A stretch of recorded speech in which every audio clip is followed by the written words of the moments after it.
just a bloke in a bar.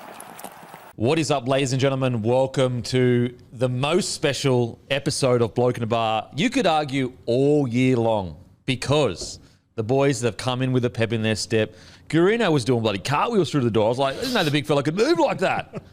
Jesus. And only one thing to get the Riverina bloody moving like that, it's round one of footy. Thought I was never going to come down, mate. The slowest cartwheels of all time. Mate, how's the weekend? Yeah, all good, mate. Had a weekend off. We had our Supercoach draft, so down the south coast. Plenty of blokes sunk. It was a good little weekend. Supercoach draft, is it getting bigger each year, Supercoach? It is, yeah. It's getting bigger, so it's a real nerd off, though. It's my wet dream, so I love it. Let's be honest here. The great Timothy. He's decided to mosey back on in. He thinks we're going to forget that the Tigers put on an absolute clinic against the Raiders. We all know the last trials are the most important. Timmy, how you been, mate? Look, not great, Kempy, to be honest with you. I sat out last week, and to be honest, grade 3 Hartlage, I just couldn't turn up last week and put up with your shit after the Tigers, towed up the Raids. And you tell yourself it's only a trial, but at the end of the day, when you get towed by the Tigers, you're going to have some sleepless nights, aren't you? So, but mate, being the professional that I am, I headed back to the country over the weekend, just regathered my thoughts, had a bit of a sabbatical, had a game of cricket, rolled the arm over it, and just, put all those bad pre-season haunts out of my mind, and I'm back now, ready for the real stuff. And if we're going alphabetical order, the Raiders are almost top of the table. So we're looking at Now, before we get into it, I'm so excited. I'm so pumped. This Friday, the Grand Hotel, Armidale, 6 p.m.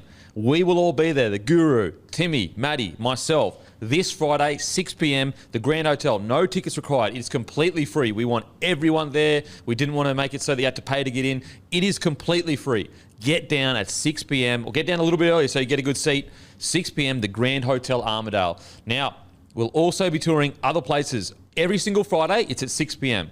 So you've got, and it's the first month of the season. So on the 10th of March, we'll be in Riverina, Wagga. On the 17th of March, Great Western Hotel, Rockhampton. The 24th of March, Gilligans in Cairns. Guys, please come down, even if you just come down for an hour or so, because I would love to meet everyone that listens to this podcast, shake your hand, say thanks for all the support, and just get to know you, because getting out to the country, it's a huge, you're looking at accommodation, you're looking at getting the studio there, you're looking at getting the mics there. There's so much that goes into it. So please come down, have a beer with us, and celebrate the bloke community. Celebrate the potty that, so many people really, really love. Also, starting the season, don't say I don't take care of you guys. Starting right now, today, literally this second, Bloke Lager is on special across all celebrations in New South Wales and Queensland. $56 a case. If they don't have stock, they'll have probably sold out. So just ask them, can you order in some Bloke? They'll be able to order in some Bloke. That's every single celebrations across New South Wales and Queensland. It's the beer of rugby league, guys. You know this.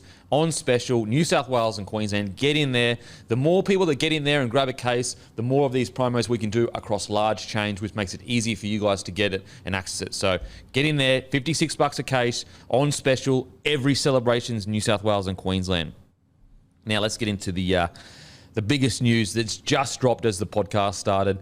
It's funny because I was only looking at some of the rumours yesterday going, surely not. There's no way. But it's looking like not only has Spencer Leniu been confirmed to be leaving the Penrith Panthers at the end of this year, so he'll still be at the Panthers this year, guys, 2023.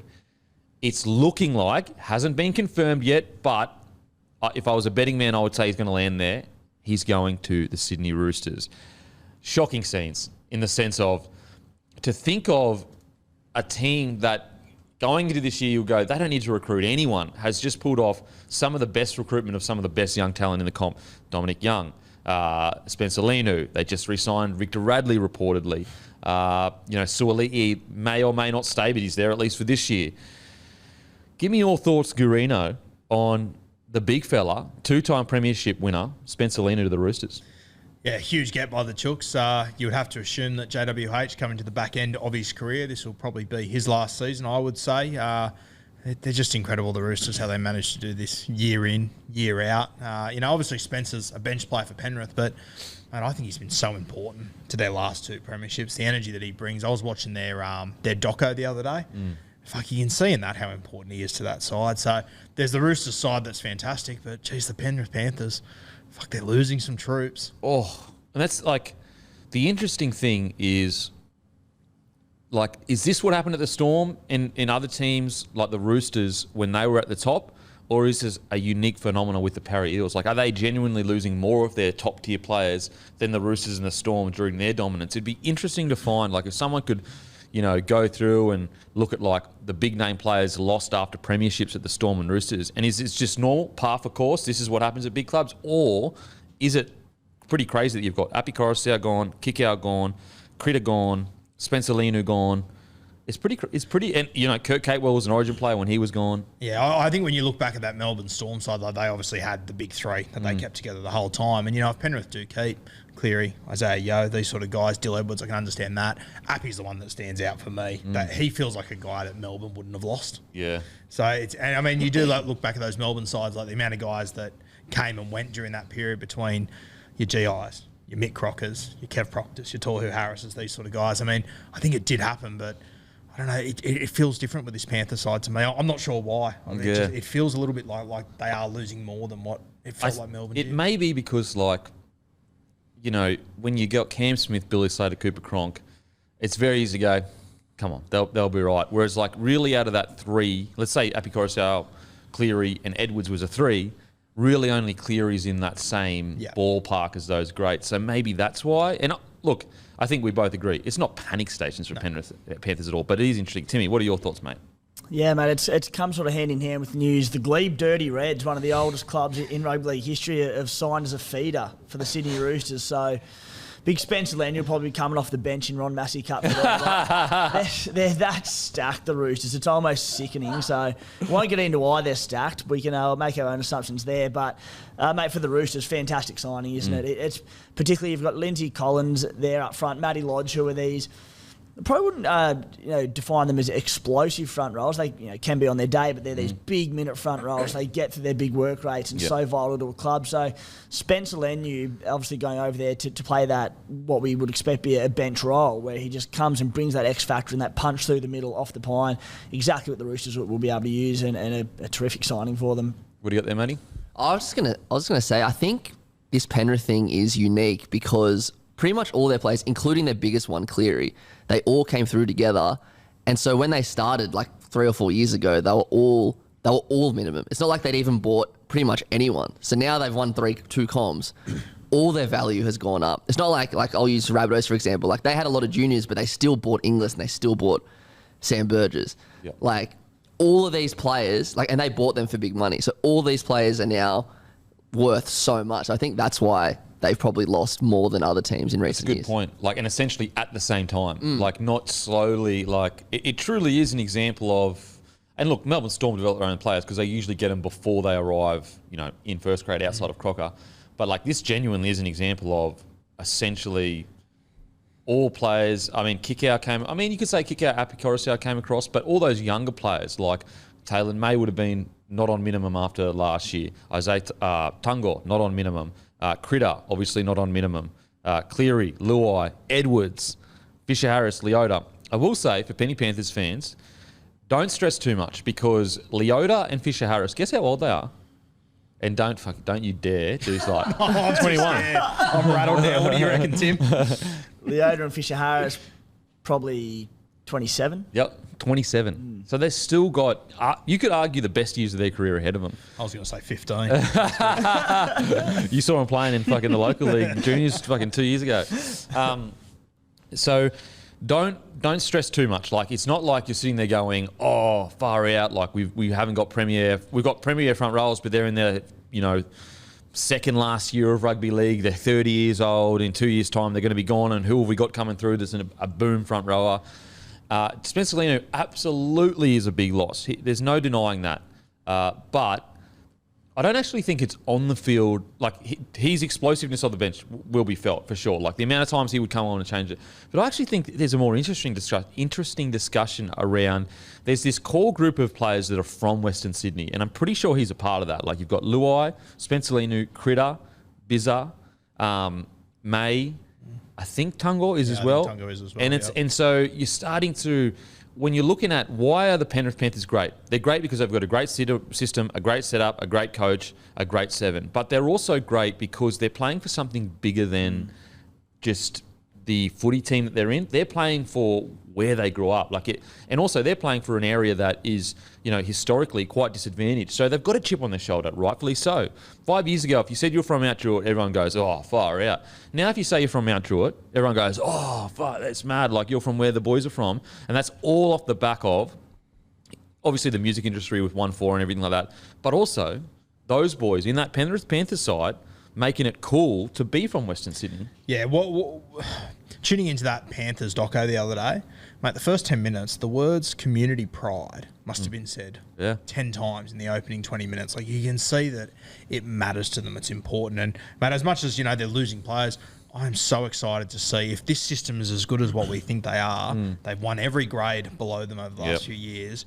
And I think people in a few years' time will realise how those lower grades have also been picked apart, like the first grade side has. There's been stars going everywhere. You think back to the trials, the Sharks halfback that we wrapped the wall. He was from there. Like, there's been a heap of guys that are at different clubs that have come from this Panthers system. So if they manage to build these guys up and put them in there again and keep doing what they're doing, like, you have a look, 3 different left centres, 3 grand finals in a row, for example. It's incredible. And, like, he's going to be a really big loss, no doubt about it. But, like, they've got a guy like Matt Eisenhuth, who's been just outside of the 17 the entire time. He'll got come Sorensen. in. Yeah. One of the best friggin' bench players in the comp. Hoskins, like, he'll come in and have impact.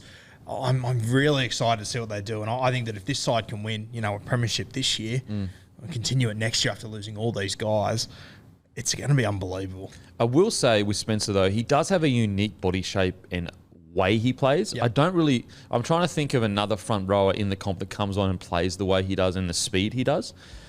Timmy, what are your thoughts? Do you feel like, is there a deeper conversation of they're losing, obviously they've got younger guys coming through that are from the area, but they're really, when they play, you can see they're playing for more than rugby league. I think you boys touched on it really well in terms of Spencer Leniu. He's such an integral part of that side, particularly off the field, and what he does for the community, being a local from the area. Big loss. On field, and this is not a criticism of Spencer Leniu, but I think they will be absolutely fine. Leniu hasn't averaged more than 24 minutes per game in the NRL. And that it's not against him. That is because he plays in this stacked Penrith Panthers forward pack.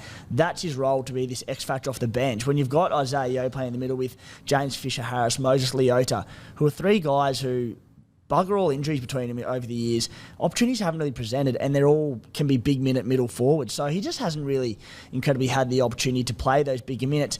And to be honest, even over the years during the Origin period when they lose a few middle forwards like Isaiah Yeo, Leniu's never really been the one that they've gone to as, all right, you're coming and starting and we want 50 minutes out of you. Never. When there's injuries, suspensions. He's got a very specific role, doesn't he? He does. So in that sense, it shows how important he is in that 20 to 25 minutes that he does play. But they need the next bloke coming in only needs to fill a 25-minute role. Like, it's not the end of the world. And it's something that really stands out for me when you look at that Panthers squad. Like, there's an edge back row spot up for grabs now. No one's even talking about Scott Sorensen because the role that he plays off the bench is so important. Yeah, as you said, when it's Origin time, whatever, or there's injuries in the front row, they grab Matt Eisenhuth and they put him in because he's the guy that plays the longer minutes, and they just keep Spencer in his role. It's so impressive what they've managed to do. The role that Mitch Kenny plays, the way they use Appy off the bench, they've just got specific set roles that they'll have to adapt. But you look at how they've adapted over the last few years. Like, bet against them, I dare you. Yeah. It's a really exciting time. Like, it sucks that they're losing Spencer Leniu, but it's exciting times from a footy fan because this is what separates the Storm and the Roosters. Storm more, though. I would say Storm have just been so good at staying dominant throughout all of those years. This is really what I would say they're in a dynasty already, for sure. But this is where you go, do they have the same long-term systems that like the Storm do? And this is where if they keep winning, I think this could separate their dynasty from other ones, personally. Yeah. It's also exciting for Spencer Leniu. We've sort of sat there and watched him over the years and gone, we want to see him in more minutes. What's he got to offer in bigger game time? I don't know how much he'll get at the Roosters. Time will tell. But if he does go into a 40 to 45 minute role, how does he handle it? How dominant can he be as a front row in the NRL? So just great opportunities all around. Just before we get to the Roosters side of this, the The country tour, the regional tour, is powered by Ringers Western. Apologies, forgot to say that. But yeah, the Ringers Western community has been gracious enough to come on board with the country tour. So make sure to head over to Ringers Western, give them a follow. We'll also be releasing, I should get confirmation over the next day or two, but we'll be releasing Bloke and Ringers Western collab gear. We've never released this kind of stuff on Bloke, so you guys will absolutely love this. We're talking work shirts, all that great stuff, Country Bloke, all that cool stuff. So we've obviously only released the Country Bloke t-shirt. We haven't released Country Bloke work shirts. We're going to do that with Ringers Western. It should come in a couple of weeks, so stay tuned for that. And as I said, the Bloke Regional Tour is powered by Ringers Western. So thank you so much to the legends over there that have got on board. They support us. That helps us do what we do, guys. So get behind them because they're getting behind us. Now onto the Roosters side of things. Again, this explosive player that is like super high energy, super through the middle. The Roosters have gone after. Like, there is no denying that. I mean, there could be denying, but it does seem like ever since the rule changes have come in and the different style of rugby league we're playing, the Roosters have gone, this is the way we want to play. We want to recruit explosive, good footwork, good in contact through the middle players. Boom, they land Spencer Leniu. It's a really interesting time for the Roosters because, ironically, and there's always pressure on the Roosters, and there's no denying that, but it's getting to the point where if they don't win a comp in the next year or two, it's almost, I wouldn't say laughable because I don't want to disrespect anyone. You can get injuries or whatever, but let's say they all stay injury-free. If they don't win a comp in the next couple of years, when you look at that roster, you almost go, what's doing? Like, that roster is outrageous. Like, it's one of the craziest rosters I've ever seen in my entire life. I'm trying to think of, the last time I saw a roster like this, you're looking like early 2000s, I reckon, where like the big clubs could really just pull in everyone. I'm trying to think of a roster that's this hectic ever before. It's a Broncos-like roster of the early days. Yeah. It's crazy. Kiri origin player. Sam Walker, one of the best talents we've ever seen coming out of school in the 7 role. You've got Hargreaves, international. You've got Lindsay Collins, origin player. Matt Lodge would probably been an origin player if he didn't if all the drama in his career hadn't happened. Then you've got the outside back, Suoli'i, one of the best outside backs since guys like Israel Folau, Greg Inglis coming through. Tedesco, arguably the second best fullback of all time. I mean, the list goes on. Joey, the list goes on. We all get that. From a Roosters perspective, it's interesting because I don't see him being signed. Like, not people. You would have to assume that he is going to take Hargreaves' contract. That's where they've got the money from, is because Hargreaves is probably not going to be there next year, or at least not next year, the year after. But what's interesting is he's not a like for Hargreaves. He's quite a different player. So it'd be interesting to see, first of all, how much it was. And you could argue it's a gamble to pay a player that much on the bench when you've already got Lodge and Lindsay Collins in the front row. What are your thoughts from the Roosters' perspective? I agree with you, mate. Like, he's not a like for like. He's almost closer to Takiaho than what he is to. He's closer to Cheese.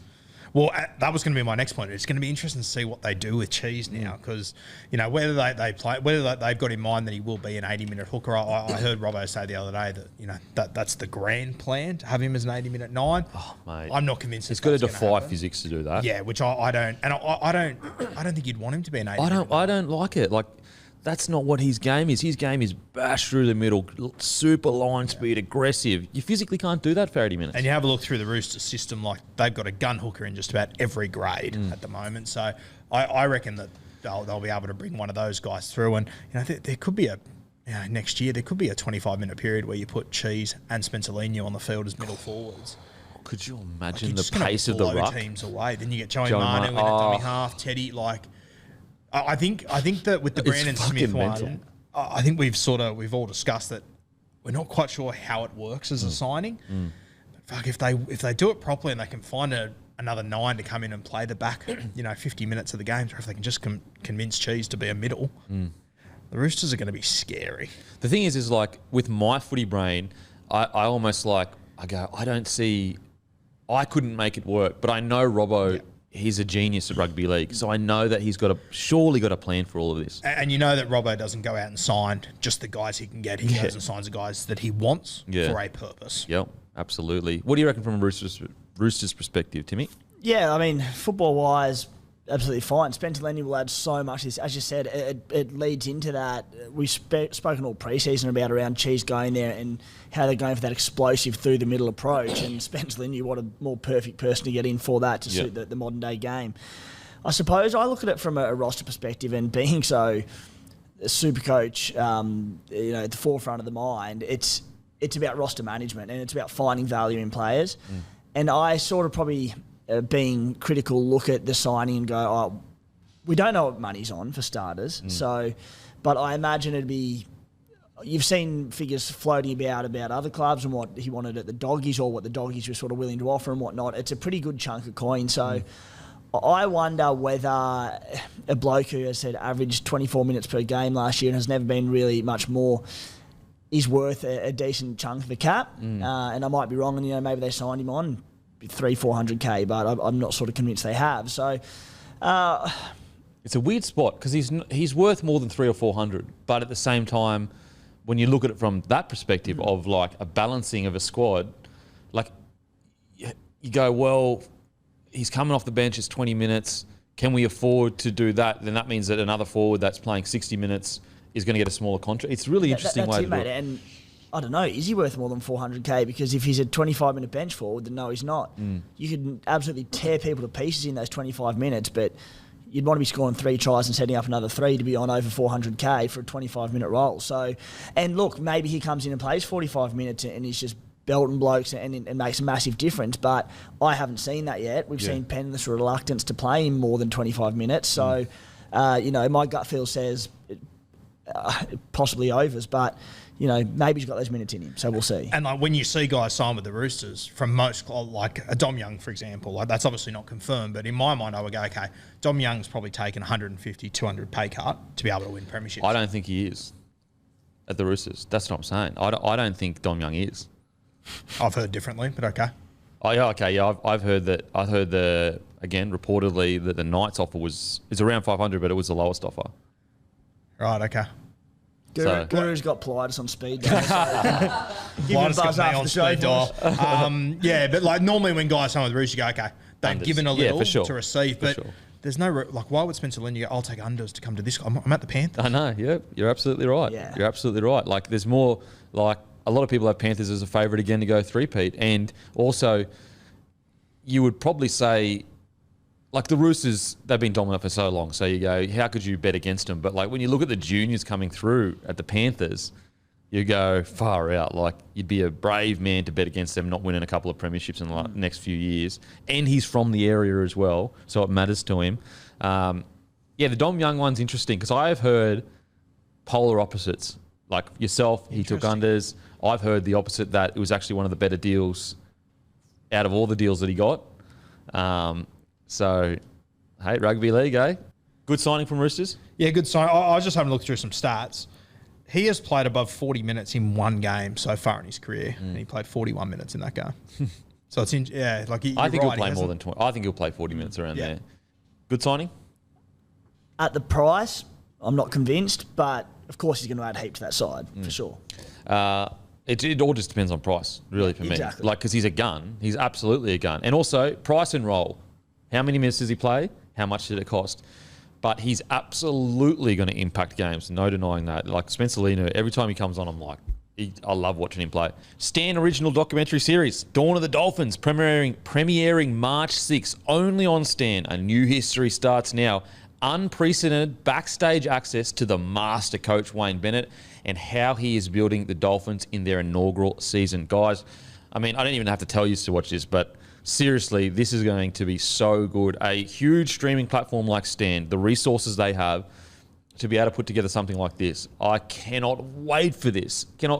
And also the fortune, us as footy fans, we get inside access to the creation of a new rugby league club. Like, we'll look back on this in 20 years and be like, wow, look at that. Like, let's say they go on to become a dominant team. You'll look back and go, we were lucky enough to actually see what happened there. Incredible. So my only critique of it is like just the selling point around Wayne Bennett. How is that not Mark Nichols? The GOAT, Mark Nichols. You've got backstage access exclusive to Mark Nichols. What he does in his spare time in the sheds, the impact at the club. Anyway, they've got time. They can mend it. I think as well, just like I think it's interesting. Like we're all sort of sitting here going, "Oh, I don't think they're going to go too well." Look at the last 3 teams that have come into this competition. Like the Broncos, they won a comp. Not the 3 most recent, but like of the teams that have come in lately, Broncos they won a comp within a few years. The Titans were a top 4 team pretty quickly. Melbourne won a comp in their first fucking season. Craziness. The Tigers won a comp in their first 5 seasons. The Dragons were in a grand final in their first season. Like Rabbitohs won in 2014. 14. They're like new. And they had to wait 12 years. I reckon Dolphins win a comp quicker than Rabbitohs did. I found it funny. The South memberships came out the other day, their membership packets. So like how you got different levels of memberships. Yeah. Do you know when they've started their membership program from? Yeah, I know. I know, 2002. Wow, there it is. It's official by the club. Don't knock us, Matty. That's your club doing that, So mate. I said, what's the top tier? And they said, oh, it's this. And I went, oh, how many people there? He goes, oh, no, it started in 2002. So we're still waiting for people to get to that top tier. Oh, wow. That hurts. And I think as soon as they said it to me, they knew what was going to play out straight away. Felt for you, Matty. So that is March 6th, only on Stan, guys. So make sure if you don't have an account, create one. Stan's actually really good. Really, really good. I watched Yellowstone on it. Started watching Yellowstone. Yeah, how's old Rip from the photo shoot? Oh, mate. He's killing it. Mate, I don't know how you get time to bloody do a show. Some say Rip's character was inspired by the Guru. Some say. Everyone says it. So it's March 6th on Stan. Be there. Watch it. Cannot wait. But another thing I want to talk about. So recently, Critter came out and said, I just want to make everyone know, like for sure, it was not about money and it was not about position. So that's him going to the Bulldogs. And a lot of people are confused by that because they're like, how could it not be about money or position when, why wouldn't you just take minimum then? Like at some point it became about money, but I don't think people understand how the salary cap works, which is understandable. Even me, I found this out while I was playing, but players have minimum values. So like if you play Origin, Dally M player, I don't know the exact details that go into the value of it, but you can't go and play every game, like let's say you play every game for 2 years, play Origin, become a Dally M player, win premierships. Then the following year, you can't go, well, sorry, mate, our salary cap's full. We'll just give you a minimum contract. You have a base value. And people go, why is that important? Why would there be base values? It's to stop teams from going out and saying, let's say you're the Roosters right now or the Storm. And you go out to every big dog player and you get, let's say it was Cam Smith era. Cam Smith sits them down and says, come and sign on minimum and I can guarantee you a premiership in the next 3 years. People forget, these are footy players first, businessmen second. They're there to win comps. That's the glory. Like most people would sacrifice nearly their whole contract for 4 or 5 years to win a premiership. And so the reason why that's minimum value is to stop clubs from putting everyone on minimum and saying, let's just win a comp and then you can all go your separate ways. So the way with Critter, the reason why some people were getting confused because they're like, it has to be about money. The reason why it's probably not about money is because Penrith, and rightfully so, like I'm not saying Penrith did the wrong thing. I can understand where Penrith are coming from. Penrith probably said, let's say the minimum that his value was 400K. Penrith probably said, we legally can't offer him anything less than 400K. We've got a bunch of young gun setters coming through that we can put on minimum. We can put like 3 players on minimum, even 4, for the price of Critter. So instead of doing that, we can potentially go, look, we'll try and find money in the cap, Critter. We'll try and find money in the cap. Let's see what we can do. That's how the negotiations drag out because the club is sitting here saying we're going to try and find money. Gets to a point where maybe Penrith go, mate, we just don't have the money. And that's when Critter goes, well, there's no contract here. I'll go find something else. And so I don't know exactly what happened, but there's a real possibility where, unfortunately, Panthers just didn't have the money. They've decided to go with the young guys that are way cheaper. And Critter was like, well, there's no contract here for me. I'm going to go somewhere else, which is fair. Yeah. And my understanding is that Stephen Crichton isn't lying. And if you think about it from the Panthers' point of view, that they're losing all these great players, are people mad at Critter or are they mad at the Penrith Panthers at the moment? It's been played well by the club, in my opinion. Yeah, and in Penrith's defence, like they are protecting the brand. They have to. They have to. Like a club is always bigger than a player. You have to make sure that the club is seen in the right light, loved by the fans, because there is hundreds of thousands of fans that love Stephen Crichton. And if you just like put out, oh, no, we decided to go with someone younger, they're emotionally invested. They don't care about the facts and the logical argument of like, guys, we couldn't afford him. Like, we literally just couldn't afford him. They would have said, make it work, put it together. So it's understandable why the Panthers would do this. Now, I don't know for sure, guys, at all, but I would be very surprised if Critter was just outright lying and he was offered a contract and he just said no to it. So I personally think that the Panthers tried to find the money. They couldn't.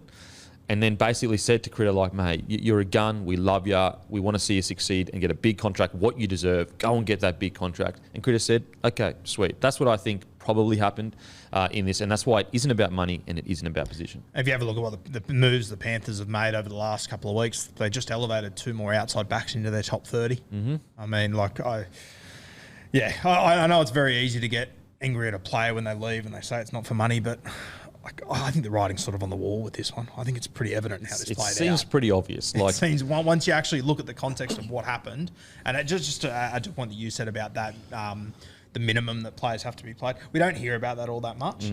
Like, if you do recall when, for example, Tavita Pangai Jr. and Matt Lodge, when they went to new clubs mid-season, the NRL put out an amount that they have to be paid, and it was based off, what they've done in their career and the amount of games they're going to play. So it is a real thing.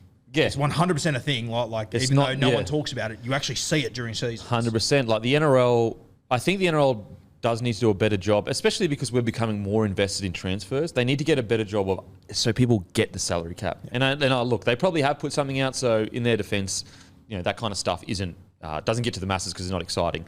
But the salary cap is super complicated. It's not as simple as just go, here's a contract, see you later. Timmy, thoughts, mate? So intriguing. That's all the technicalities of the cap, and the NRL would sit there and see people blowing up about it, and they're like, you just don't understand the cap. Who the hell does? There's so much to it. Mate, I'm with you with Critter. Of course Penrith wanted him to stay there. I'm sure Critter absolutely wanted to stay there. Why wouldn't he? But as you said, we often, the term I think is victims of your own success around these premiership winning clubs, and you lose players because they get bigger money elsewhere. Well, as you said, you win comps. Players become rep players, that minimum value increases. It's just natural progression. So it's played out how it has. Chris going to the doggies, and I'm happy with that. Yeah, and again, it's not the fans' fault they don't understand it. They don't know. Like, they don't know what they don't know. So we sit here and talk about footy each and every single week, and we have a reasonable understanding about the intricacies and the cap and that sort of stuff, but there are still things that crop up that we don't know about. Like, there's so much to it. So the general fan who works a 9 to 5 and footy in their spare time and whatnot, you're not going to know everything. Like even Matty wasn't aware of that this morning. Matty literally said, how could it not be about money? Because he wasn't aware of minimum values. And Matty is deep in rugby league. So it's understandable that people don't get it. The NRL needs to be better, I think, at explaining the salary cap so people understand. I think there was even an issue, was it Sonny Bill? People were blowing up when he came back to the Roosters or something because that minimum value. I think it was Flegler to the Eels. That rings a bell. Remember when the Eels tried to sign him for like 100K and the NRL were like, nah. Oh, yes. Yeah, you're right. And people and the NRL were like, mate, not a chance. That makes no sense. Because I could be wrong, but I think this all started years ago. Ben Kennedy signed a $1 contract or something for the Manly Seagulls in case they had injuries. I think that was where, it was a year after he retired. They had a couple of injuries and he signed this really cheap deal. I remember it being on the front of the paper and everything. I think that's sort of where the ball started rolling. But yeah, I mean, if you take that rule away, yes, Critter might still be at Penrith, but imagine who the Roosters are running out with next weekend. Oh my God. Seriously. Imagine the Storm side when they were just dominating. They were dominant. Play with Cam Smith-Billy. It's like, I'd pay you. Yeah. We'll pay you 100K. Come down and get to play with Cam Smith-Billy Slater. Mate, as you said, I'll pay you fucking 100K to come and do that. Can I do it in a loan form though? I don't have the cash. That's just an explanation. I'm not sitting here saying that every player that comes out tells the truth and they're all 100%. Players are humans. There's a portion of those humans that are going to lie. I'm not saying that all. But in this specific case, when Critter says it's not about money and it wasn't about position, for him personally, maybe for the club, it was about money because they've got a salary cap. They've got a club they've got to run.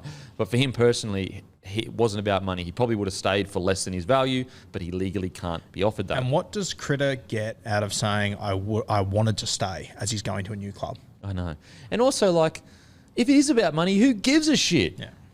What are we talking about here? These are professional people. This is a business. Of course, allow the players, if they, I like when players got to be, who was it we had recently on the podcast and he was like, I think it was Jai Arrow, wasn't it?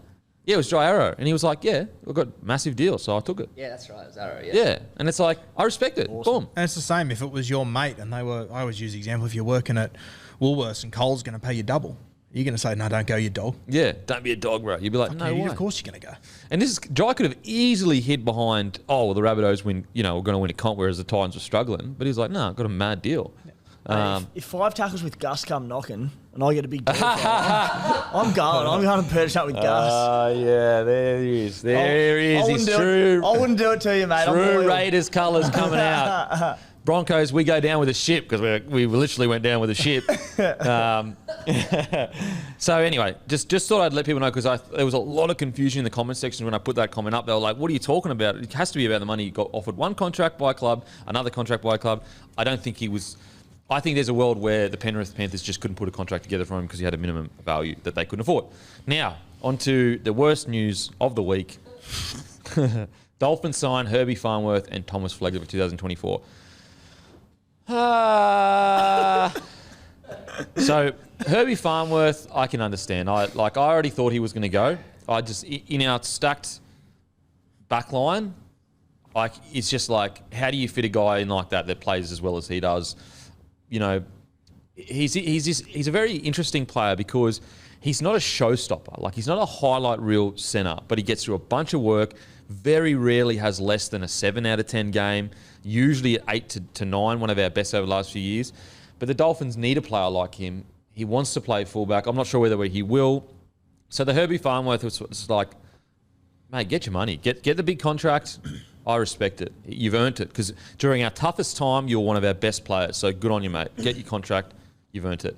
The Flegler one for me stings so much because I genuinely believe there's a world in 10 years' time where we're going, Flegler is one of the better front rows we've had in Origin for the past, whatever years, 10 years, maybe 5 years, whatever. There's a world where Flegler, the next 10 years, or let's just say 5 years, dominates Origin. There is a world where that happens, in my opinion. I don't think we've even come close to his potential. I don't think we've come close to seeing how good he's going to be. That is a major, major loss. Guru, thoughts? I really like the Flegler signing. I'd be interested to know how much they've signed him for. It changes their pack a lot. You have a look at their pack at the moment. Explosiveness, and they need an arsehole. They've got, you obviously got your Jesse Bromwich's, your Marky Nichols, these sort of guys, Jarrod Wallace, but they don't have someone that's just going to add real grunt to them. Like there's no forward in that side at the moment that you go, fuck, I don't want to play him this weekend. This guy's a completely different kettle of fish. So I love the signing from that perspective, but I do wonder for him to leave the Broncos and where the Broncos are at the moment, on the up, in my opinion, for him to leave and go to the Dolphins, I do wonder what sort of money they pay a front row for. I reckon around 700K.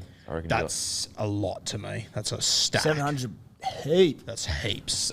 You know what? Maybe I overrate him because I'm a Broncos fan. If he can stay on the field, as in doesn't get suspended, I think it's worth it. But I think he's also one of those guys now, he's going to get targeted. I think he's like JWH. I think he's one of those guys that he's got that tag to him now that I think he will get picked up regularly. I don't think I would have paid him much more than 500. If I'm the Dolphins, I would have paid him 700K. Because, what else is... Probably don't have a choice, yeah. Yeah, what else are you going to do? Just not get a guy like Thomas Flegler, current Origin player, potentially going to be Origin. I think he's 22 years old. Could you please check?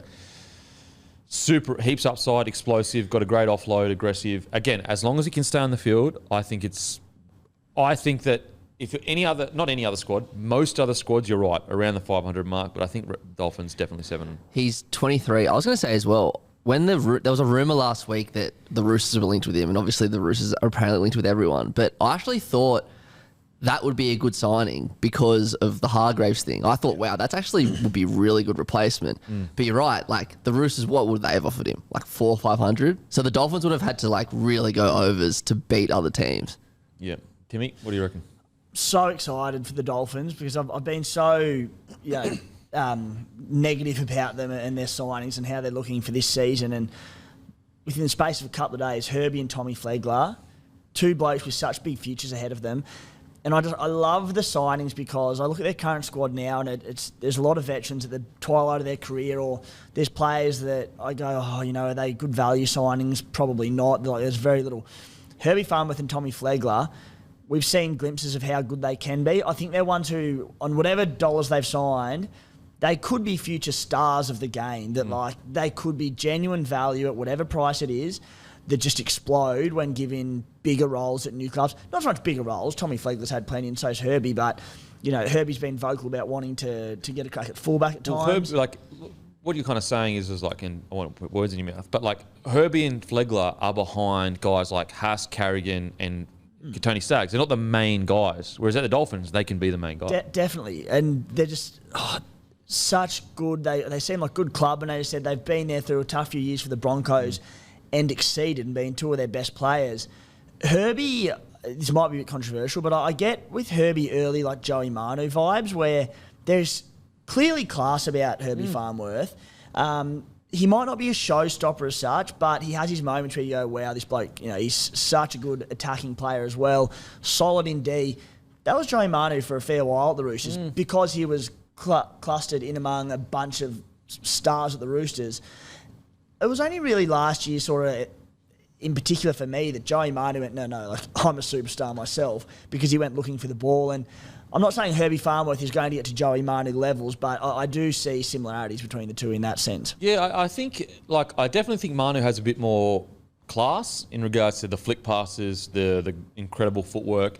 But I agree with you in regards to Herbie Farnworth's work rate is, the amount of work he gets through and quality work is fantastic. So I'd actually agree with you. I do think that we could see similar growth the way we saw with Joey Manu. He could go from a bloke that gets through a bunch of work in a team that's struggling to he's the attacking weapon on that edge, and we see him get the flick passes. We see him improve his passing game. We see him improving his footwork. So I don't think it's again, I agree with you. I don't think he'll reach Joey's level. I don't think he has the same ceiling as Joey, but I don't think it's a crazy comparison. Do we see him becoming a fullback? Obviously, you just mentioned the passing game, and that's got to improve. I think he's a centre. Yeah, so do I. Yeah, I think he's a centre. I know and I would love to be proven wrong, because what he does offer the Dolphins at fullback is he's going to get through a bunch of work and strong kick returns. At the moment, you've got guys like Hamiso, who is a showstopper and he can score tries, but what's the one thing we always talk about? Doesn't get through that much work because he's more of a Ferrari. Whereas Herbie, he's going to get he would be, you know what? I could see him being similar to a Dylan Edwards mould of fullback. I can see that working for sure, but I can't see him being a Trell fullback or a Tommy fullback where they've got that incredible ball playing. So he could be like a Dylan Edwards. I could work. And on the 700K, Campy, it's you're right. I'm with you, Guru. I wouldn't like to pay 700K for Flegler, but you're right in the Dolphins being the exception, because it'd be very contradictory to sit here and say they don't have the star power, they've got an ordinary roster and whatnot, and then go, they've now gone and got potential star power, in particularly Tommy Flegler. They had to pay him overs. And that's it. We've said all season we can't leave more good players haven't gone on signed with the Dolphins on overs. Well, Tommy Flegler probably has, so I think you had to pay up for him. I honestly don't think it's that much overs. That's how much I rate Flegler. I honestly think, let's say Roosters replace Hargreaves with him for 700K. Even though I would be look, there's a risk here. There's a risk for sure. He may be not there. But there's a world where that 700K becomes a bargain, in my opinion. If he comes into Origin and kills it again, for the Dolphins, it's a bargain for the Dolphins. Let me be clear. A bargain for the Dolphins in the sense that, they may have had to, if they waited another year and he kills it, they may have had to pay 900K for the bloke. I rate Thomas Flegler massively. I think 700K for nearly every front rower in the game is overs. It's not a place that I would spend up big on. The other thing we need to take into consideration, though, is just inflation of the salary cap. So, it's gone up. Yeah, so 2024 will be bigger. So it's 500K, really. That's what I mean. Yeah. So 700,000, it's probably not as daunting as it appears. That's a good point. That's a really good point. That's a really, really good point, actually, because it is 500K. I've got massive raps on Flegler. It's frustrating because, I get it why he left. You're behind Paddy Carrigan and Payne Haas. It's going to be very hard to get a big contract at the Broncos. He's probably on like 300K right now, which sounds crazy, but I bet you he's probably around that because I think he signed a contract like a few years ago. If he can stay on the field and not get suspended, I think we're going to see him absolutely explode. And Herbie, it'd be interesting to see how much Herbie's on as well. What do you reckon? About 500? Yeah, I wouldn't be paying Herbie more than 500. Yeah, about 500, I'd say. Do we? I can't remember which one of you it was. One of you mentioned at the start of last year when we were watching him. Obviously, the passing game's got to improve. Do we think he might be better on the wing than at centre? Yeah, I think he could be as good a winger as he is centre. Like, okay. I think outside back, that area is his specialty. But there is a world where he could go down the Dylan Edwards route. Like, he really could, in my opinion. Personally, I would rather have him as a winger than a fullback, 100% if he's not going to be at centre. Yeah, his carries are so good. Yep. Like, coming out of trouble, he's a good finisher. Strong. I think he could be good enough to be a fullback. Obviously, the one I go on about all the time, and you boys touched on it, is the ball playing. I haven't seen enough of Herbie's ball playing to say, can he make the transition? But you mentioned the Dylan Edwards one. Dylan Edwards, his ball playing's got a lot better the last couple of years, but he was never a great ball player when he went to fullback, and he's now a two-time premiership winner. And he's honestly, he's still not that crazy of a ball player. No. Like, when you compare it to Trell, Teddy, Tommy, like, Dylan Edwards is solid, satisfactory. And he's going there, ball playing. like Hamiso is the fullback at the moment for them as well. So this doesn't mean Farnworth is definitely a fullback, but Hammer's also not a ball-playing fullback at this stage. So in terms of opportunity at the Dolphins, well, it might be there. Yeah. I just think when you're using that comparison of Dylan Edwards, I think you need to take into consideration the team as well. Yeah, true. Like, you think when the Cowboys won the comp in 15, like, Lachlan Coote played essentially the exact same way that Dylan Edwards does now, sort of played exclusively one edge because they had Michael Morgan and JT. I look at if Herbie, and even the Hammer, to be honest with you, like, he's lightning quick, but there's really not much else in his game that I've seen that says to me, he's going to be a star at fullback. And I just wonder if you can get away with the Dylan Edwards style fullback when you don't have the halves or anything else in your team with that sort of spark. Is there a world where Katoa in 2 years is that half that can take that pressure off? Quite possibly, yeah. Again, this is all just speculation, guys, like, in the sense of, where I'd rather look for ways he can be than he can't be. For sure. Yep. Hammer, I hope Hammer kills it at fullback. I just think what's Hammer's biggest asset? It's his speed. It's like when there is this second phase play and when there's a line break, Hammer will be there in the blink of an eye and he'll finish off so many tries. It's also a factor I think you can probably get on the wing. You saw the way Josh Adokar played in the World Cup, where he came in and was just roving in around the ruck there. He didn't have to be a fullback and do that in ball play. You can still do that from the wing. You just have to get a little bit creative and get that out of your wings. I think they could do that with Hammer. Now, hopefully he kills at fullback and he ball plays well and he's a revelation, but I still think wing could be his spot. Yeah, and I think the other good thing about the Dolphins is that you've got Hammer, you're going to have Herbie, and you're going to have Tessie New in this squad next year. 3 guys that want to play fullback. Like, I'm expecting tomorrow, if the reports are true, Isaiah Katoa is going to be named at 5'8". So Anthony Milford, who's been Wayne Bennett's boy forever, isn't going to be in that team. Like, I think that sends a good sign to everyone else that, if you're the best in the position, I'll pick you there. And we know that competition for spots is so important in this league. I think it's one big advantage the Dolphins do have in that spot there. Yeah, so that's it. There's these sort of signings that they'll build depth over time. Hopefully by 2024 there's a decent squad they've got together and they can threaten to make a top 8 and that sort of thing. So it's a bloody good start for them. Now, don't forget, guys, starting today, Bloke Lager on special in every Celebrations, New South Wales and Queensland, $56. Head in there. Also, shout out North Nowra Bottlemart, Kevin Bryce have us on special, both the midi and the lager. I tell you what, our midi is going crazy. The amount of messages I get of people saying how good the midi is I'm honestly surprised. It's actually in some areas is outselling the lager. So we've been shocked, honestly. We thought the midi would go well, but we didn't think this quickly it would be in some areas outselling the lager. So the midi was a big hit at draft weekend. People love it. Loved it. Yep. Love it. Actually reacting, oh shit, this is a fucking great midi. Yep. So, yeah, get in and grab the midi. Lake Illawarra Hotel, $4 cans during the footy. Thanks to Shay, the owner. So, Lake Illawarra Hotel, $4 cans during the footy. That's for all my Illawarra comrades. Warilla drive-through.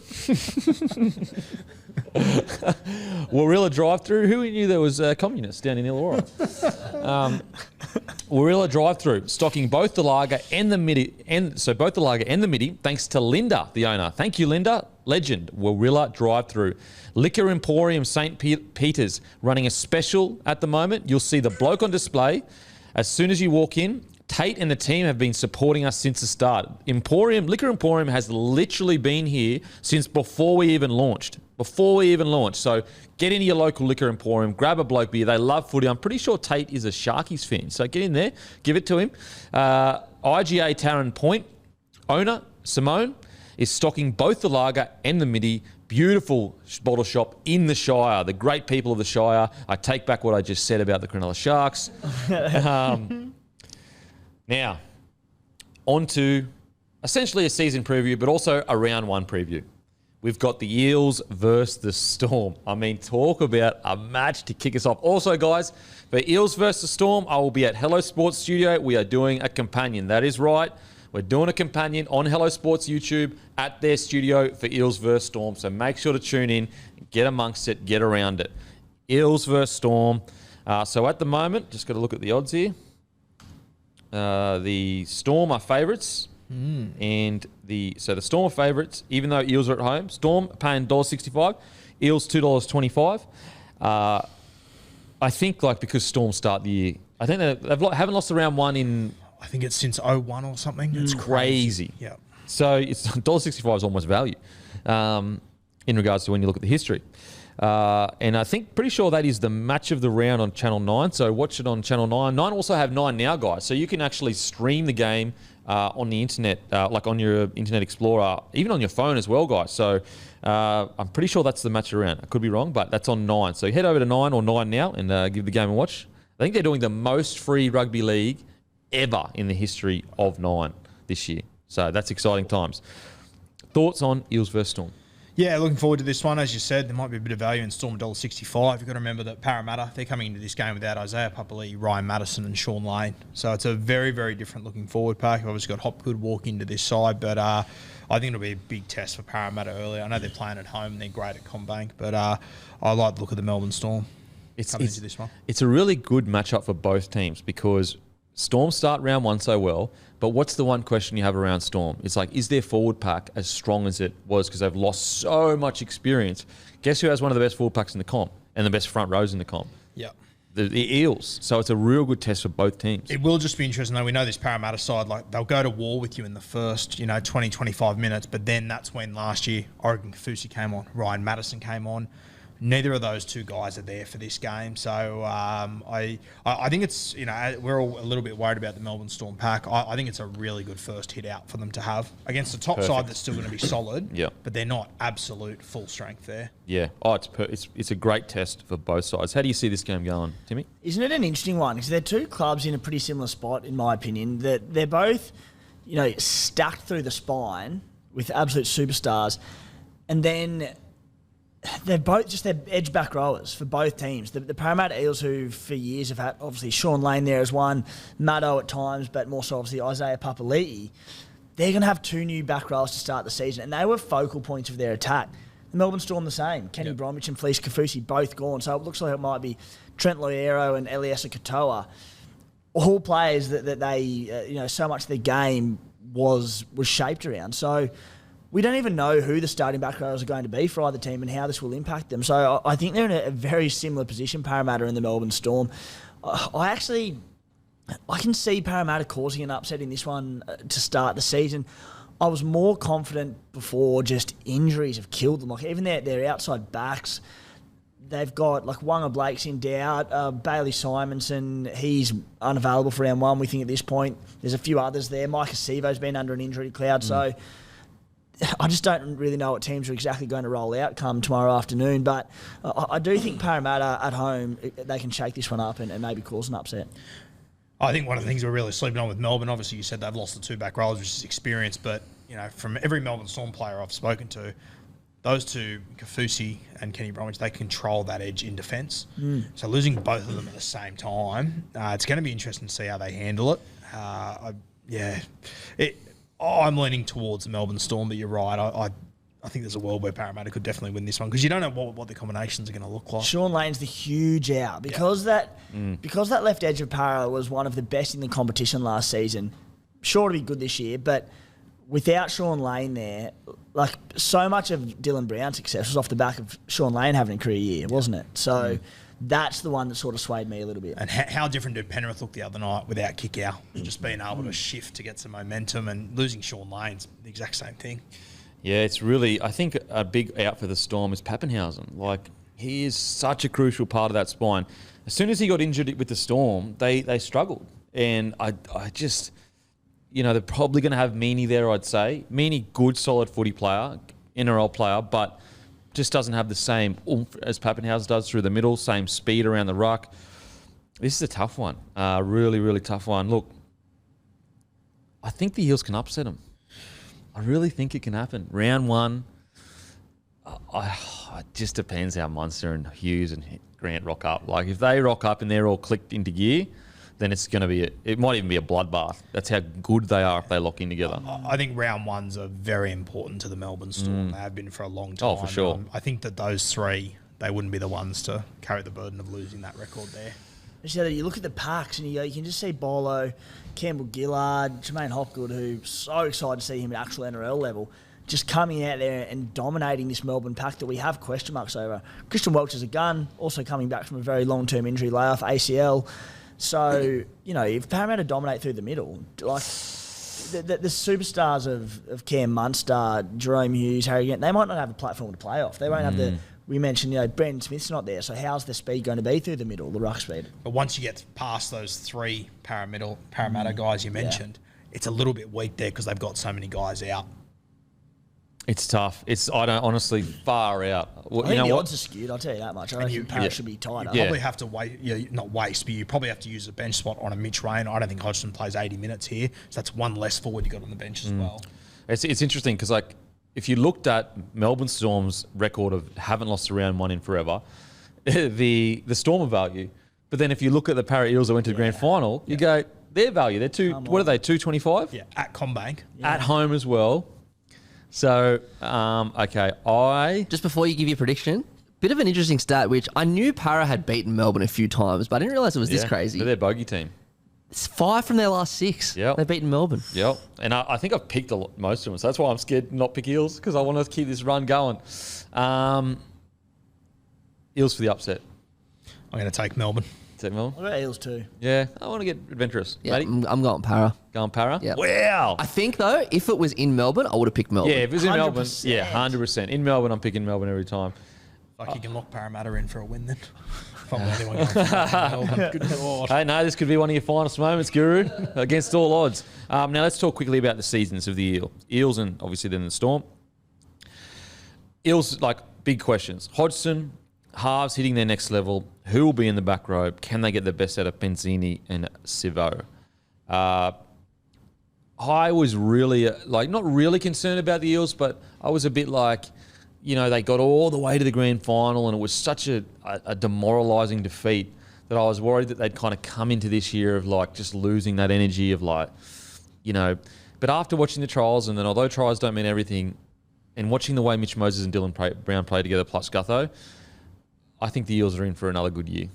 What's the bet we get a Mitch Moses re-signs on Thursday, about 6 p.m? Yeah, probably. Just boom, straight out there for the A bit kickoff. of a boost there. Yeah. What are your main points for the Eels this year? Yeah, I'm very keen to see how Josh Hodgson goes and how he gels in with this side. I think the halves just went to another level last year, and I think that despite them losing a lot of guys, I think these halves have just matured, and the confidence they'll take from a grand final is going to be unreal. I think that once they get Ryan Madison back, you'll get a real look into what the Parramatta Eels are going to be like in 2023. I've got them as a top 8 side. I don't think they'll fall out of the 8, but I've sort of got them 4 to 8 sort of range at the moment. I've got them 4 to 8 range at the moment. Timmy, what's your main points and range? It's just got to be Josh Hodgson. I know the round 1 lineup, there'll be a bunch of new faces, but I think it's similar enough to their side last season. So I don't think we expect too much change. It's just how Josh Hodgson fits into this lineup. How does their attacking dynamic change? How does Hodjo's game change? So just with a big watch around Josh Hodgson, and I've got them in that sort of 4 to 8 range as well. I think as well, Hopgood is a huge watch for me. Like, I really think that he could be a revelation there, where you're sitting there going, oh, wow. Like, you start talking about him in the same breath as, like, now obviously he won't be, I mean, who knows? Maybe he will be, but, like, you'll start putting him in the same area as, like, Yo, Murray, Radley. Not in terms of, like, what they've achieved, but in terms of how much they impact their team's structures, ability to play. If he gets injured, it'll almost be a disaster. That's how important I think he's going to be by the end of the year. I've obviously been really high on him, and I've been hesitant to say he's going to be like Isaiah Papali'i as a signing, but mate, the closer we get, I only get more excited about him. And I genuinely think he could play. Like, I'm pretty confident he'll be the buy of the year. But I think he could have a very similar impact, potentially even more important, because he will be part of the spine, essentially. Yeah. And that offload, like, everyone he landed pretty much every offload in the preseason. So I've got him in 4 to 8 range. Could even see him landing in the 3 to 6 range. 4 to 8 range. Matty, what do you got him? So I know we're doing like brackets. I've got a predefined top 6. I've got them out of that, but I've got them making finals. So for the sake of it, I'll say 4 to 8, but more realistically, I've got them about 7th or 8th. Okay. Now onto the Storm. Munster's future no longer in the air as a player. How far can they go until Pappenhausen returns? Are the middles a bit light this year? Will this be Bellamy's last year? Again, the Storm are so weird to talk about because they're the only club where you really go, you have a certain feeling and thoughts, but there's this other loud voice because of how incredible they are that goes, when you think they're out, they come back and punch you right in the face and you go, oh, I'm an idiot. But I just have to call it like I see it right now, and I'm more than happy to say, got it wrong. I do think that this year is going to be, I don't have them. There's going to be a lot of questions this year, especially losing Pappenhausen. I'm still unsure whether the recruits that they've got are going to fill the void that they currently have.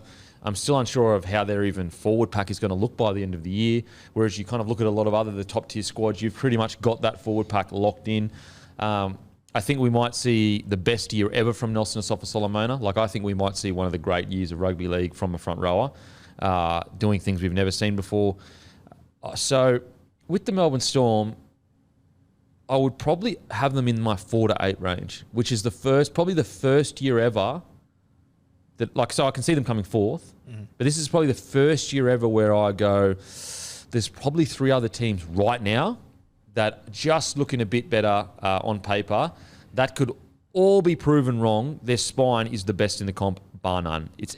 I think there's daylight. That's how good their spine is. So that could all be proven wrong, but I've got them a good strong year, probably landing in the 4th to 8th mark. They're an interesting side because I can see them being 1 to 4, but I can't really see them being 1 or 2. And I could see them being 4 to 8, but I can't see them being 7 or 8. They're almost 3 to 6, sort of around that spot. If I had to put, because they came 5th last year. Exactly right. Yeah. If I had to put money on a spot they'll land, I would say 5th or 6th. That's my feel. Because it's not like disrespectful to be like, because I know a lot of Storm fans are going to flowing up, but they came 5th last year, so it's not unreasonable to go they'll land in the 4 to 8 mark. Timmy, what do you reckon? Yeah, I've got them. I mean, firstly, of course, it wouldn't shock if they finished top 4. Yeah, win the whole comp. Look at their team. Yeah, not one bit. But I've got them in probably the 5 to 8 range. Obviously, the question marks around that forward pack, and there are a few new faces there come into it, and I just wonder if there's a couple of injuries which we're already seeing. So Christian Welch will start up front. You've got Tui Kamikamitha, who's already out for the first 6 or so weeks with injury. He drops out, but he's such a big part of that forward pack and having that X factor and a bit of an explosion. Nelson Asafa-Solomona, so integral to this pack this year because we think they're a bit light on for middles. With his suspension history, like if he plays up, has a stray arm and misses 2 or 3 games here or there, they're just going to be big holes that I'm not convinced they've got the depth to cover. So, I mean, you can have the Australian back line, which, to be fair, the Storm almost do, or the spine, but if they don't have a platform to go forward, it means nothing. So, just big questions over their middles and yeah. You're right. And it's not saying that those middles can't be great. We just haven't seen them. Like Katoa, for example, a few years ago, we would have almost bet their house that he's going to come and become an absolute superstar. I'm a bit unsure, but Tarek Sims is injured as well, isn't he? Did his calf? In doubt. So, India. yeah, he could play round 1, but he didn't play any of the trials. Yeah, so he'll be definitely, at the very least, he'll be tired. Like, he'll be fatigued quite early. And you're right, like Christian Welsh and Nelson, like that's a incredible fullback. Nelson is Christian Welsh, front rower for Queensland. Nelson is literally the most damaging when he runs. It's amazing watching him play. But 1 or 2 injuries and you're going, whoa. But, I mean, you could say that for a lot of teams for sure, but yeah. I think the loss of Cheese is going to be massive too. That's the one that worries me. Not as a 9, but just as a middle forward. Yeah. Spoke about it all last year. You see after his hit up, the spine just gets on their toes. Yeah. They just go. I look through that squad and I think Nass is probably the closest guy to replace him. But I just think that Nass is going to have to play such big minutes as a middle forward that I'm not sure if he's going to be able to have the same impact as Cheese. He doesn't have the same, like he's a big body, but it's the leg speed of Cheese that kills you in the quick play of the ball. Yeah, like he might make an extra 5 metres per hit up, but it's slower. If it's slow, it doesn't matter. Yeah. Compared to Cheese. Like it matters in his role, but not the same when you compare him to Cheese. Where have you got him, Matty?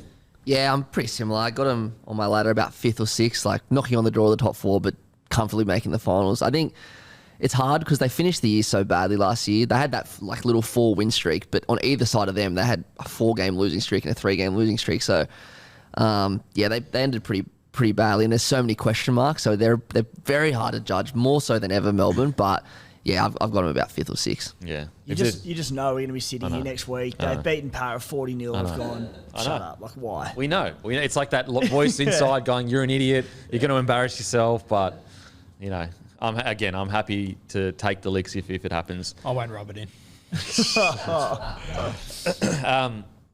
Now, on to Warriors Knights. Before we get there, a couple of shout-outs. Cambridge Park Sellers in Western Sydney selling Bloke Lager, $17.99 for a 6-pack. Warren Beryl Celebrations Bloke Lager selling 6-packs for $17.99 in cases for $52. Holy crap. That's incredible. Big special. So get into the store and grab some Bloke. That's Warren Beryl Celebrations, $52. Oh my God, that's a steal.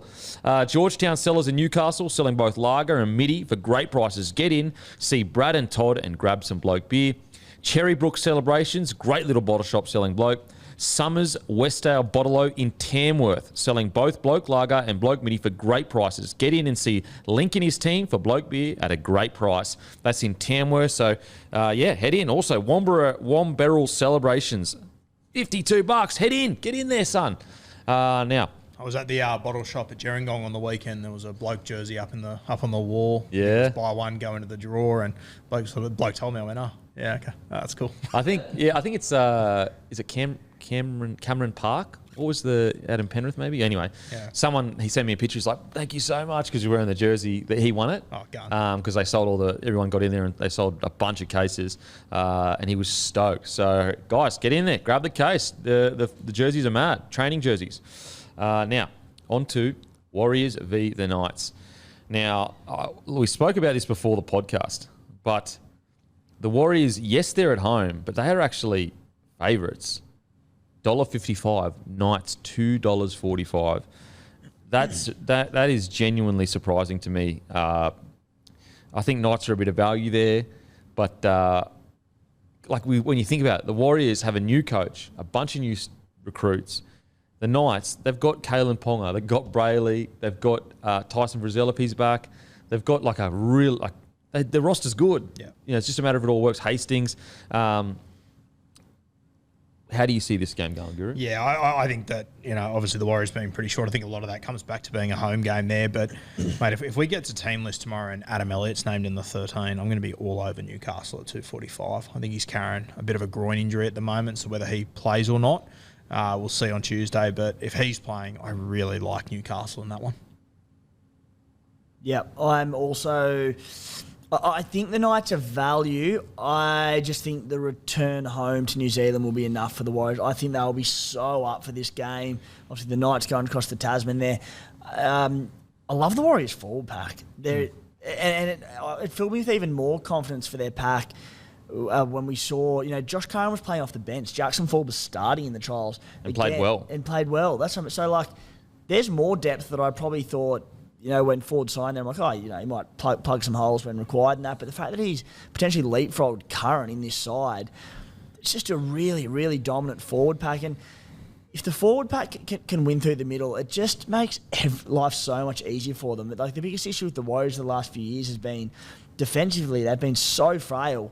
But if this pack can get the job done, those outside backs are going to have so much more time to get their line speed up, to make these decisions. So I'm a little bit excited for the Warriors. As you said, Kempy, a lot of new combinations. It's going to take time, but the Knights have got new combinations as well. So, I mean, realistically speaking, it could be a pretty clunky affair for that reason, but also a fun game to watch. I reckon that Jackson forward, he has been underutilised by the Dragons for a long time. Mate, if he goes and kills with the Warriors, I reckon there's a really good chance he does. That's outrageous. It's blown me away how the Dragons haven't used him more. Every time he comes in, he runs a brilliant line. He gets through a stack of work. It wouldn't surprise me if he has got the start in front of Josh Curran tomorrow. like, well, the one thing that the Dragons need is young, dynamic forwards, and like if he goes away and kills it anyway. He's a local junior as well. Is he? He's from Gerringong.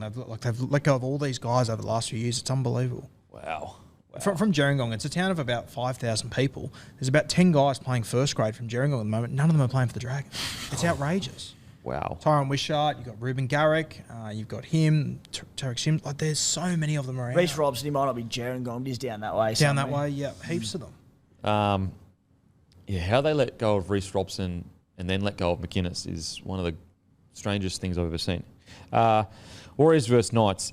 Even though I think the Knights are value because if they click into gear, they can be a genuine threat to the top 8. I still see the Warriors winning. First game back at home. They've been away forever. I know they've played some games there last year, but that'll be brought up. Like, it'll be important to them. I really like their forward pack. I think their forward pack is seriously being not like underrated because we haven't started the season yet, but I don't think it's talked about enough how good that forward pack can be. Like, it is big, explosive. The fact that a guy like Curran is on the bench shows you how hard it is to get into that forward pack. We know how good Harris is. The young guy coming through, I've forgotten his name now, but he was fantastic. Yeah, he was unbelievable in the trials. Dylan Walker off the bench. I really think that the Warriors might shock a few people this year. I'm excited for the Warriors. I know they played poorly in that second trial, but the things I saw in that first trial with their younger guys coming through, I do think are they going to make the 8? I don't think so. But I do think they're going to go a lot better than people thought. I think before the trials, I was honestly worried that they might win the spoon. After the trials, I'm like, I would be shocked if they won the spoon. I really think there's a bit of energy there. There's a bit of buzz there. Now, the key for me, though, is like Sean Johnson obviously needs to have a good game. Even just kicking game. Like, he opened the game against the Storm and, like, he kicked out in the full. Didn't kick it out. Then he kicked it out in the full. Then he kicked a 7-tackle set. He has to sort that out. Like, these are the fundamentals of rugby league. And in his defence, rusty, it's a first game back. You're getting your timings right. So that can happen in a trial. But if that happens in this game, I think the Knights they'll get their tail up and bloody have a crack. I think the Warriors' right edge will be very important, whoever they go for there. Obviously, this night side, everyone's fit, so you'll have KP, Bradman Best, Greg Marciu. We know that they're going to attack down that left edge quite a bit. I think for the first time in a long time, KP has a Jackson Hastings that's going to put him in good spots. So I think whoever the Warriors pick, right edge, right centre, if they go for like one of the younger blokes like Valia, I reckon KP will pick him out pretty quickly. All right, so tip for this game. Who we think's winning? Gurrit? I'm actually going to take Newcastle. I'm going to back them in. Okay. I'm going to go the Warriors. Yeah, I'm going the Warriors. I'm going Warriors. It's just, it means so much to them. If it was, it sounds like a cop-out, but it's honestly, it's similar to, if it was at Knights' home ground, I would have gone the Knights. 100% again. I just think the Warriors at home. I'm either going to be an hour early next week or not here. Mate, you might be a bloody genius next week, though. Oh, jeez. So. You might be one of the great games from the Guru. Okay. Warriors, what are we looking at this year? Finally home for the entire year. More of a development club with New South Wales Cup and SG ball team, as in, they'll be connected to them. New coach Andrew Webster, Niakora, Barnett, Metcalf, CNK, Charles Nicol-Klostad, Walker, all recruits. Can SJ get back to the form that we know he can play? It's interesting because before the year and seeing the trials, I would have said it all hinges on SJ. It really does all hinge on SJ. After seeing how well Tamade Martin and Metcalf went, I know Metcalf's currently injured. Yep. There's a world where the Warriors play good, even if SJ doesn't fire, which is great news for the Warriors. Now, there's a world where if SJ does fire, I can see them actually challenging the 8. Not making it, but I can see them hovering around that like 9-10 mark, making it real tough for opponents. But it's all really dependent on if he fires. What I can say is I will be very shocked if they win the wooden spoon. I think that they, after watching the trials, after seeing certain things being implemented, after seeing how good their defence was during the Storm when they were against the Storm when they were dropping all that ball, it was torture to watch in that first half. I think that they'll probably land around the. It's not really a bracket, but it's probably around the 10 to 15 mark, 11 to 15 mark. I'll probably have them in there. Yeah, I've sort of got them a little bit lower than that. I've got them the 13 to 17 sort of mark. But I agree with you. I don't think they'll be a bottom 2 side. Yeah. I think they will be in that bottom 4 though, unfortunately, mate. I just want to see teams worried about going to Mount Smart. Yeah. I really want to see them build that fortress once again. It should be a pain in the arse to get there, change time zones, go to different conditions over there. It should be a nightmare. And I think this year, for the first time, in a while, I think that they've got a forward pack that can make life really hard. And I just think that Adam Fanua-Blake, he needs to be front and centre of that. And I think that, we've spoken about a lot over the years. I think he's so slept on as a front rower in this game. And I'd love to see him just become one of the bigger alpha front rowers in this competition, which he's got the ability to do without a doubt. Absolutely, Timmy. Yeah, I've got them in the 13, well, as far as brackets go, I suppose 13 to 17, but I'm with you. I don't think they'll be bottom. I think they'll be more so around that 13 to 14, middle of the bottom 8. They can be big improvers. Every time I get excited about the Warriors for years, they find a way to make you look stupid, and it just never pans out the way we want it to with the Warriors, even when we see these lights of brilliance. And I just want to see resilience from them. Yep. And that sounds silly because they've had some of the most amazing periods of resilience in the last few years during COVID when they've been away from New Zealand and friends and family. They've had obviously genuine excuses for a few years now. Yeah.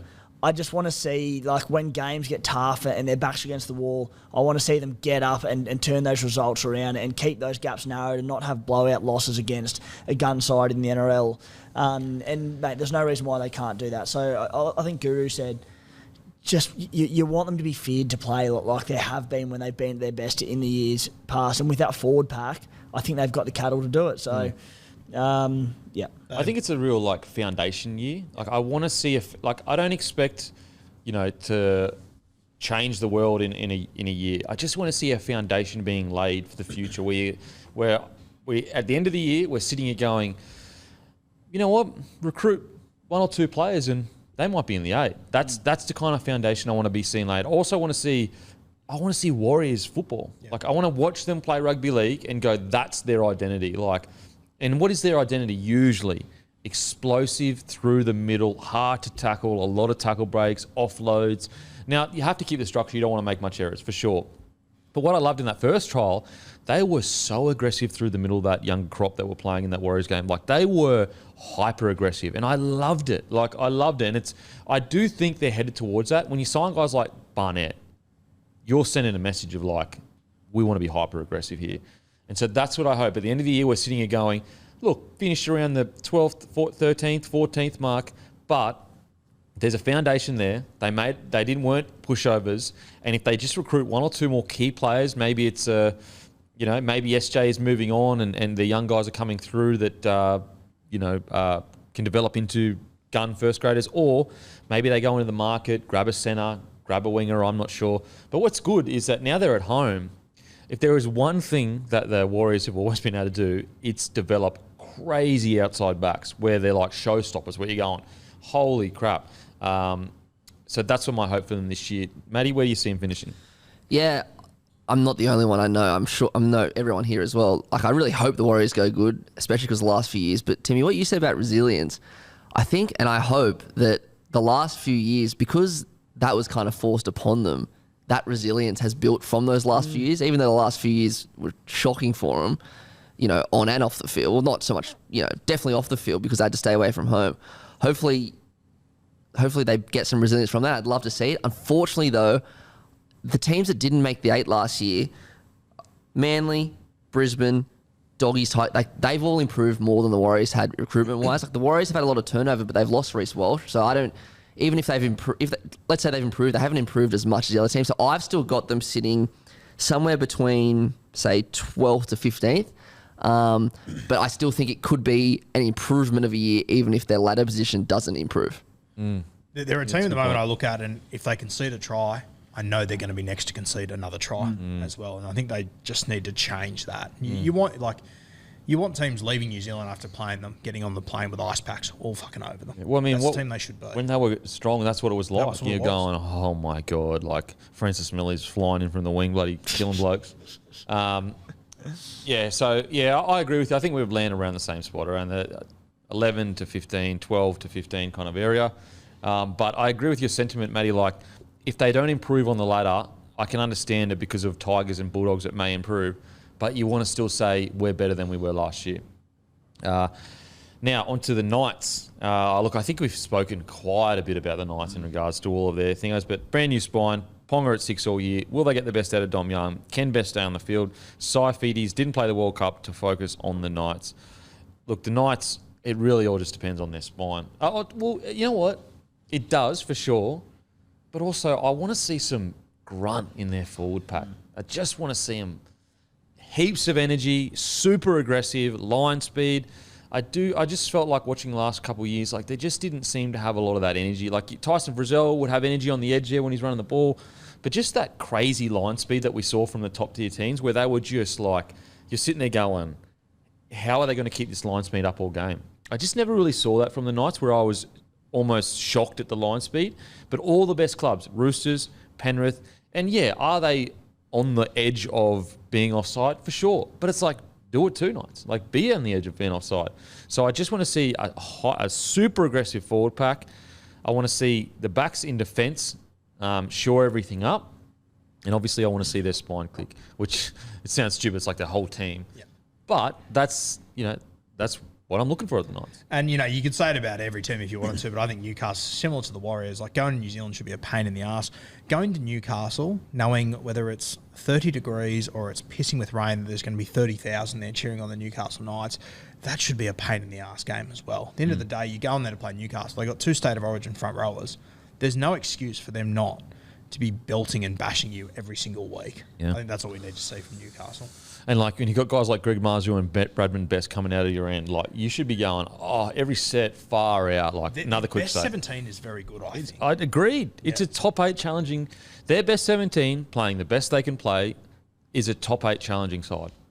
And that's what I just want to see them be the best they can be and be top 8. Timmy, what do you reckon, mate?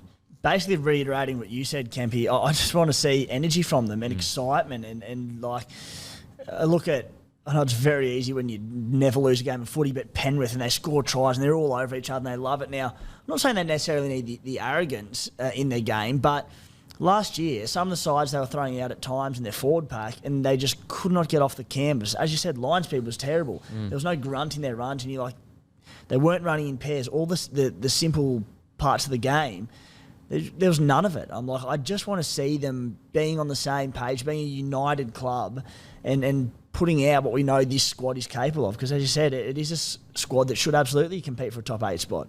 That left edge that Guru read out before, it has the potential to be one of the best edges in the NRL. Literally. So I want to see a united front in the Hunter, mate. Yeah, it's hopefully Adam Elliott brings that grunt through the middle and that energy and like, come with me, mate. Like, get the boys all G'd up. Matty, what about yourself? Going off what you said, but kind of flipping it, yes, they have a great 13-17, but a few injuries, and that's when I'm getting a little concerned. Like, their depth isn't fantastic, so that's why I have them not challenging for the finals this year, unfortunately. Even though you're right, if in a perfect world they can keep that side out running for the whole year, they could definitely challenge for the finals. But yeah, I think a few injuries, they'll be in a bit of trouble. Yeah, actually, when I say that they should be the 8, like I definitely believe that on paper, but I actually have them 12 to 17. Yeah, so do I at the moment. I think they could be the big swing side in the bottom 8. if it all goes to shit, they could finish bottom 2. But I think that all goes well, they could be 8, 9, 10 around that mark. I think that, as you said, Matty, a few injuries. If either of the halves go down, KP or Hastings, I think you put the red Sharpie through them straight away. I actually, obviously KP is the better player, but I don't know which one they'd miss more. Yeah, it's if they get injuries, like it's a tough day. So I have them around the 12 to 16, 12 to 17 mark. Timmy? Yeah, I think quite similar to the Warriors, around that probably 13 to 15 spot. I've got the Dolphins and Dragons locked in as my bottom 2, so I'm not putting anyone below that. But I think that sort of 13 to 15 barrier. Really hope I'm wrong about that. I hope the Knights kill it and finish top 8. But you know, it's interesting. I know you're not comparing the rosters, but like when you say I put them in the same category of the Warriors are a fresh start. The Knights are supposed to be at their peak. They shouldn't be comparative. Yeah, you know what I'm saying? Yeah. Like they've got a new coach. They cleaned out 5 or 6 players, like heaps of players the Warriors did. It's the beginning of something. Whereas the Knights, they should really be at the end, like sitting at the like they've got Kalen Ponga come into his superstar years. Bradman Best should be beginning to explode. Dan Gagai is a veteran, so he should be delivering that kind of veteran stuff. Saifidi brothers should be heading into his best year. Like they both played Origin now. If they don't get up this season, Kempier, and they do finish bottom 4, you just go, where to from here? Because it needs an entire clean out. Exactly. Something's horribly wrong. Exactly. If it happens again, there are some people are going to say, look, maybe it was the coach and we'll get a new coach in and that'll change everything. And that's a real possibility. But there has to be some real deep looks into the whole system. The Newcastle area and the surrounding areas has developed arguably some of the greatest not arguably, like Latrell, we go through it ad nauseum, some of the greatest talent we've seen. And if they're struggling still after all the resources, the incredible fan base, big questions need to be asked. But I think that if everything clicks together and everything goes well and Kalen Ponga becomes, well, he's already a superstar, he's incredible.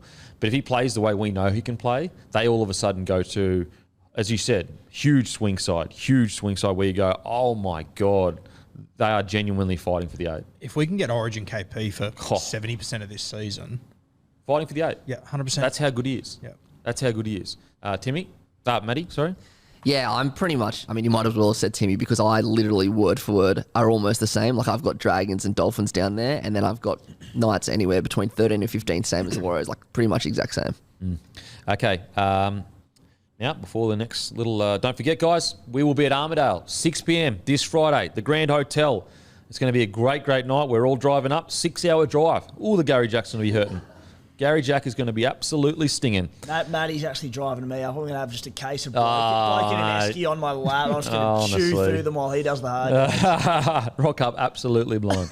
Now, some shout-outs. Prohibition Bottle Shop in ACT. Do you know that one, Timmy? Your neck of the woods or what? Prohibition. Mate, they probably kicked you out a few times. Don't know if I've been to that one, mate. Pop in, say good day to Paul and Michelle at either their Curtin or Kingston shop. So Prohibition Bottle Shop, Curtin or Kingston shops. That's Paul and Michelle. Go say hi. Aussie World Pub in Sunny Coast. Todd and Tracy have always got bloke lager and midi icy cold. Aussie World's been with us for a while now. Absolutely love them. Thank you so much. Eagle Tavern, Eagleby. Bean Lee, 2 of the biggest Raiders supporters in Queensland. Ben and Clint, your mates. They reckon they're the biggest ones in Queensland. When we head into Queensland, will they become the 3rd and 4th or what? Liquor Legends Canberra. We're doing a lot of Canberra here. What's going on here? Liquor Legends Canberra, Hawker drive-through. Jump online to order your bloke beers at liquorlegends.com.au for same-day delivery in Canberra and the Queanbeyan area. That's right, guys. On liquorlegends.com.au in Canberra, if you order it in Canberra and Queanbeyan area, you get it same day. liquorlegends.com.au and Hawkers drive-through.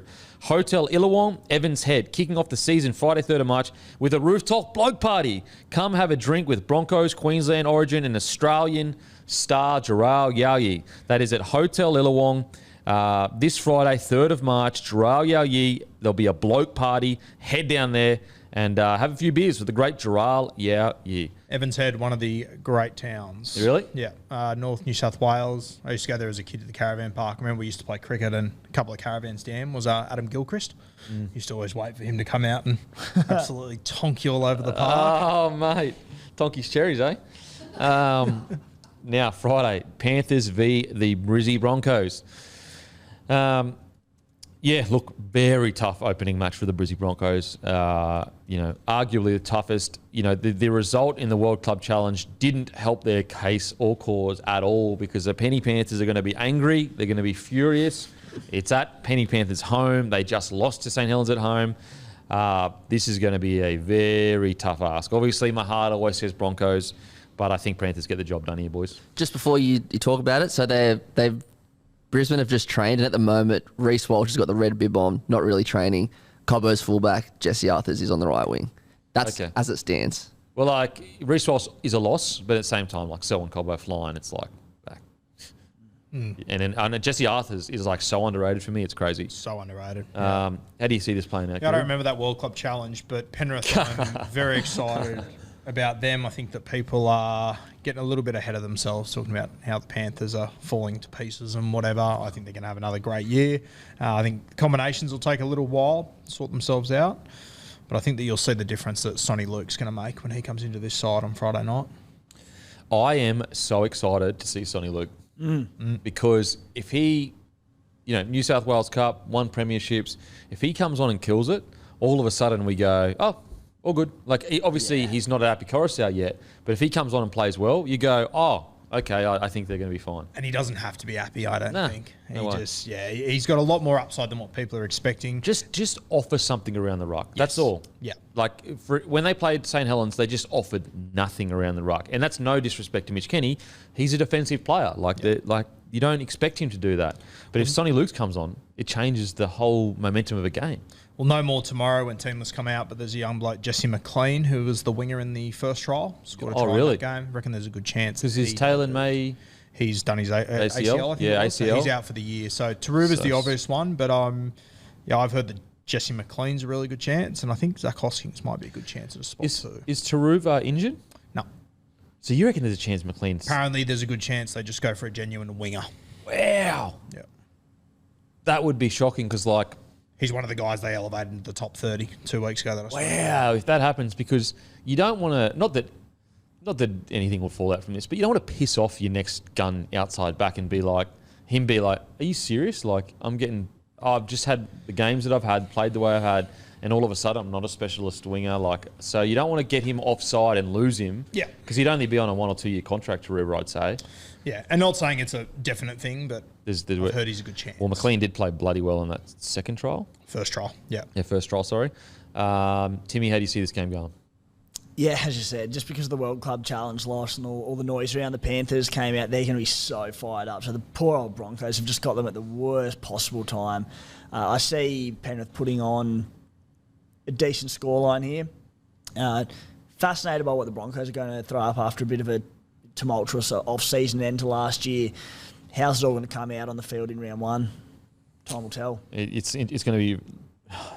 Because, it has been a loud off-season for the Brizzy Broncos. Coaches, contracts, all that kind of stuff. Even recently, they dug up some more quotes from the podcast, and they put the quote up as if it was essentially today, now, when it's literally last year. So Broncos are paying $4.50, which is not bad, in the sense of value-wise having a punt, because Broncos do have a good young squad. They did take Panthers to the dying moments, I think, last year at home though. But in saying that, I do think the Penny Panthers get the job done at home. It's a tough one. As you said, terrible time to play the Panthers because they're coming off that loss and everyone's bagging them. But at the same time, they're still working out combinations and everything. So it could go both ways, I guess. But I'll be back in Penrith. Yeah, there's a world where this young Broncos team plays like they were playing for when they beat Parramatta. There's a world at home at Parramatta. So it's not an outrageous world Broncos winning. But Penrith Panthers round one after that loss. I would honestly be way more confident if they had have towed up St. Helens, because I would be like, well, you might be able to ambush them down there. Definitely. Whereas now, and we've got a young side to ambush, because they're so young and enthusiastic, whereas now I'm going, fuck, tough gig. Matty, how do you see this game going? Yeah, I've got Penrith, but I'm not, and I think they will win by a couple of tries. The line's 13.5, and I think it's a pretty bang on line. I see Brisbane have had a long time to think about what happened at the back end of last year. So I reckon this could be one of those games where it's kind of tight for maybe 50 minutes, then maybe Panthers pull away at the end. Yeah. Yeah, it's going to be interesting. I think any line over 10, you're getting in round one when teams come in with a real defensive focus. I think there's value there, but I still think this Broncos team wins. Yeah. Now let's talk about seasons. Panthers. Do they have the fortitude to go 3 in a row? Do they? How do they cover Appy and kick out? Who comes in for May? How will Tyrone Peachy be used? The May question is really interesting because you would have said for sure Taruva. But maybe what Penrith are doing is going, well, we don't see Taruva as a long-term winger, but McLean can be a long-term winger. So let's get him in now because he's going to be there the whole year. But I think Taruva is absolutely good enough to play on the wing full time. I think he'd be a massive asset to the Panthers side on the wing. And I mean, the other way to potentially look at it, like you need a winger. If you think Taruva's more of a centre than a winger, you could move Stephen Crichton there too. Yeah, they've got plenty of options there, plenty of ways that they could move. So and you want Taruva playing as much first grade as possible because guess what, Critter's leaving. Yeah, he's going to be one of the main guys next year. So Taruva's the one that they've identified to take his spot in the centres. So surely you're going to go, look, you're on the sting, but I mean, do you put him there now and put Critter on the wing and say we want him in centre right now so that next year he's had a whole year of first grade at centre? Quite possibly. Yeah. I think that left edge spot will be interesting too. Between, like we've both been very high on Garner. I think there's a good chance it could be Zach Hoskins very soon. He got through a bunch of work, 150 metres, heaps of runs. I think there's a world where it's Hoskins as well. If Liam Martin isn't named tomorrow, which apparently there's a good chance he's not, and Hoskins gets an opportunity to show what he can do on the right edge, and he does what he does, which is make 45 tackles and run for 130 metres, which he does every single game, I reckon there's a real chance he could end up on the left edge soon. Yeah, so are you saying that it'll be Garner, Hoskins if Martin's not there? I would say so. Yeah. Do you agree? Them two for sure, if Martin's not good. But I think Martin's good to go, isn't he? Okay. Like there's a niggle, but I think he'll be right. He'll be good to go? Apologies if you said this, but McLean signed up till 2026. Really? Yeah. So they have massive wraps on him. How about we That's sit here interesting. and question the depth of Penrith and they're losing more and more players. And they were like Taruva, who was a star for Fiji at the World Cup and one of the potentially the next big things in the NRL, might not even get picked in round one. Taylor May ACL still might not get picked. It's a joke. It's, mate, incredible. How do we see them going this year? I've got them 1 to 4. Yeah, 1 to 4 for me. I'd even be able to say 1 to 3. Realistically, I think they'll be up the top. And I think it was. I found it really interesting watching that Panthers doco. Have you two watched it yet? I haven't had a chance to. Yeah, you can just see they're one of those sides now. They've got the attitude that yes, regular season matters, but we're here for the last 4 weeks. And that's it. And I think it's really evident throughout that that's their entire attitude to the whole season. And I think that attitude will take them a long way. So I've got them 1 to 4. I'm pretty confident on that. Timmy? Yeah, I think. 1 to 3 probably. I'm happy to say top 2 still. Maybe it's a slightly slower burn to start. They've got a tough draw. It's been a long few years for the Panthers. The World Cup ran deep last season, obviously into 2022. So I think maybe there's a few jitters early on, but they'll overcome it, and there's no reason why they can't be top 2 again. Yeah, I don't think they'll be as obviously blatantly dominant, but there's no chance in the world for me they miss the top 4. They're definitely top 4 for me. Yeah, I think top 4. Look, I do think there's a world where they fatigue. I do think there is a world where they miss the 4. I really do. Again, I don't think they're going to do it, but I don't think it's. I don't think it's. If someone said to me they've got them 4 to 8, I wouldn't say that's a terrible opinion. Yeah. Back-to-back premierships. You know how tiring that shit would be. I don't disagree with you entirely, but it is interesting to look. Last year they were 10 points in front of 5th place. It's crazy. It's unbelievable. Yeah. Oh, obviously, it's a very different team now, but it just shows you they were 2 wins in front of 2nd place, which was the Sharks, who had an unbelievable season. Yeah, and arguably an easier draw as well. The Sharkies Probably went a bit hard then. I said no chance in the world I miss the top 4. I definitely didn't mean that. But yeah, I've still got them top 4. I just think that I don't think back-to-back premierships far out. That is tough, man, on the body. They've been super lucky with injury. I think Taylor May is the first one that's gone down with an ACL in years at the club. Yeah. So it's just there's this little tiny bit of doubt in me that's they've been so fortunate with injury. They've gone 2 premierships back to back. Like, these guys are human. The foot has to come off the pedal at some point. Yeah, some point you have to be like.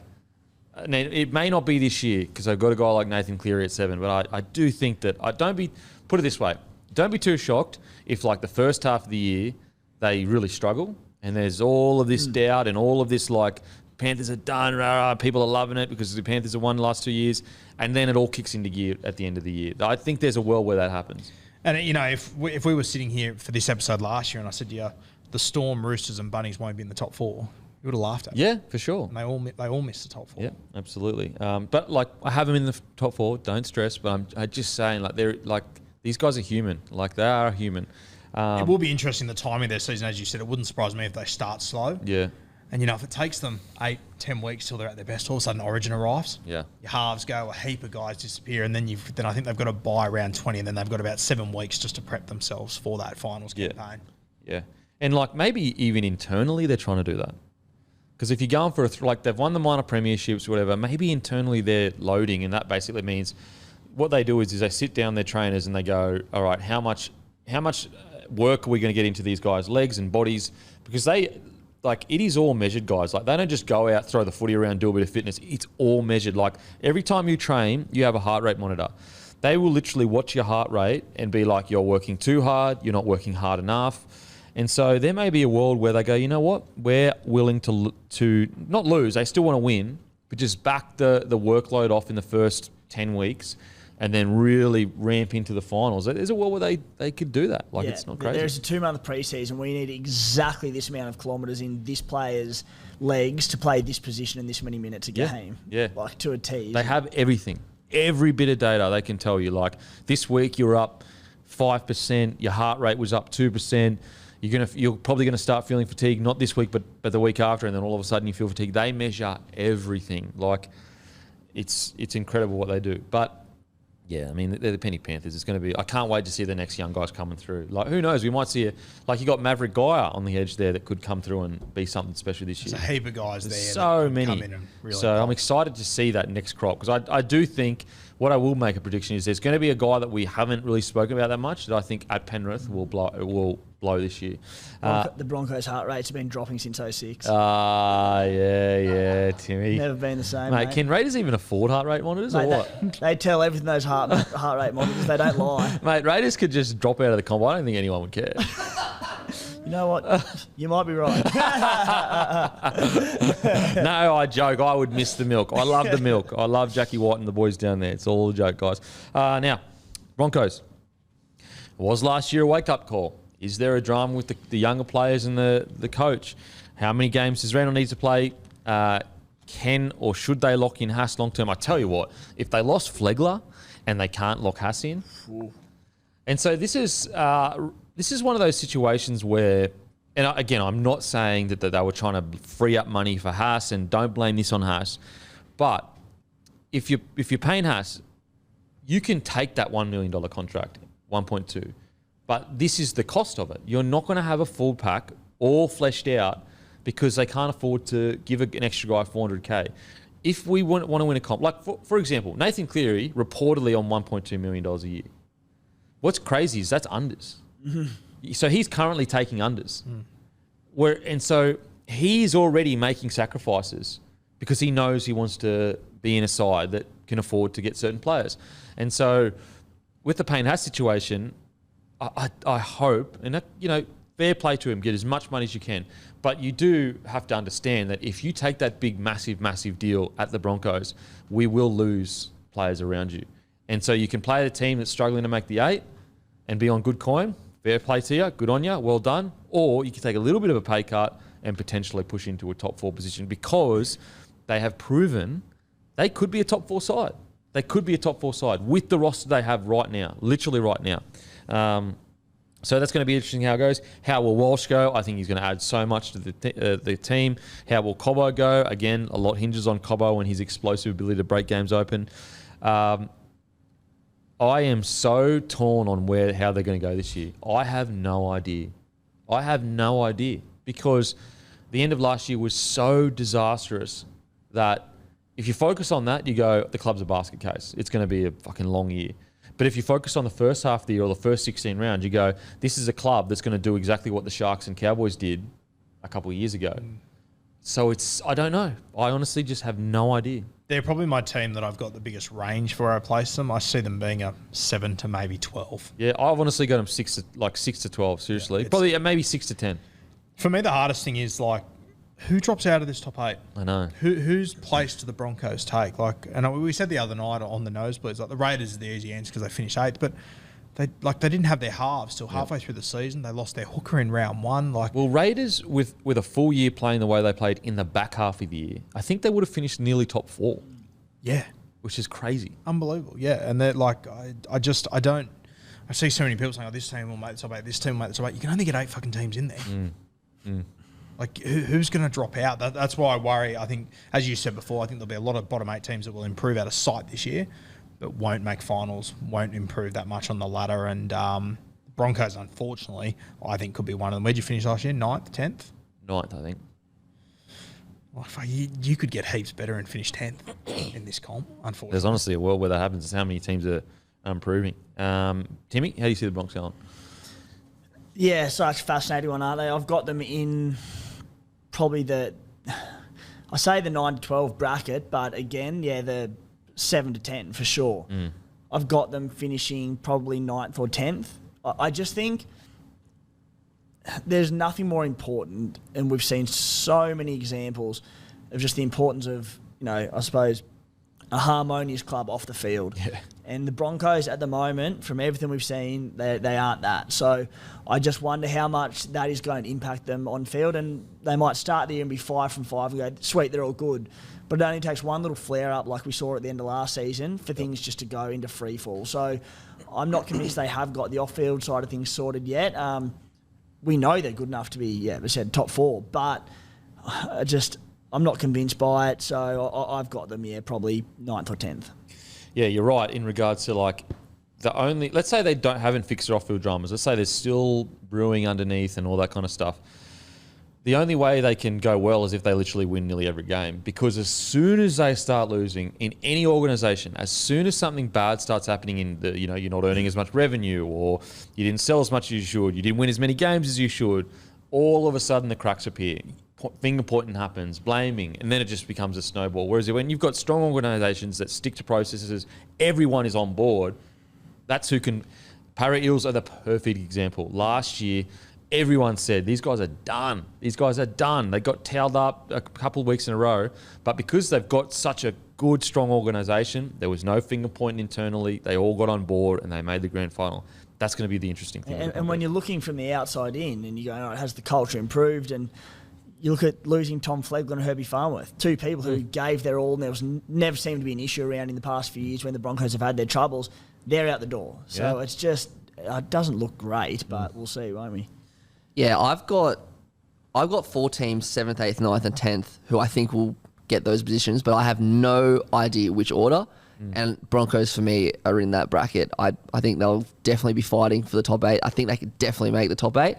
But as you guys have spoken about, it's going to be so congested around there. So yeah, I've got them 7th to 10th. Yeah, I've got them 7th to 10th. I think finishing 7th is a win for them as a club. It's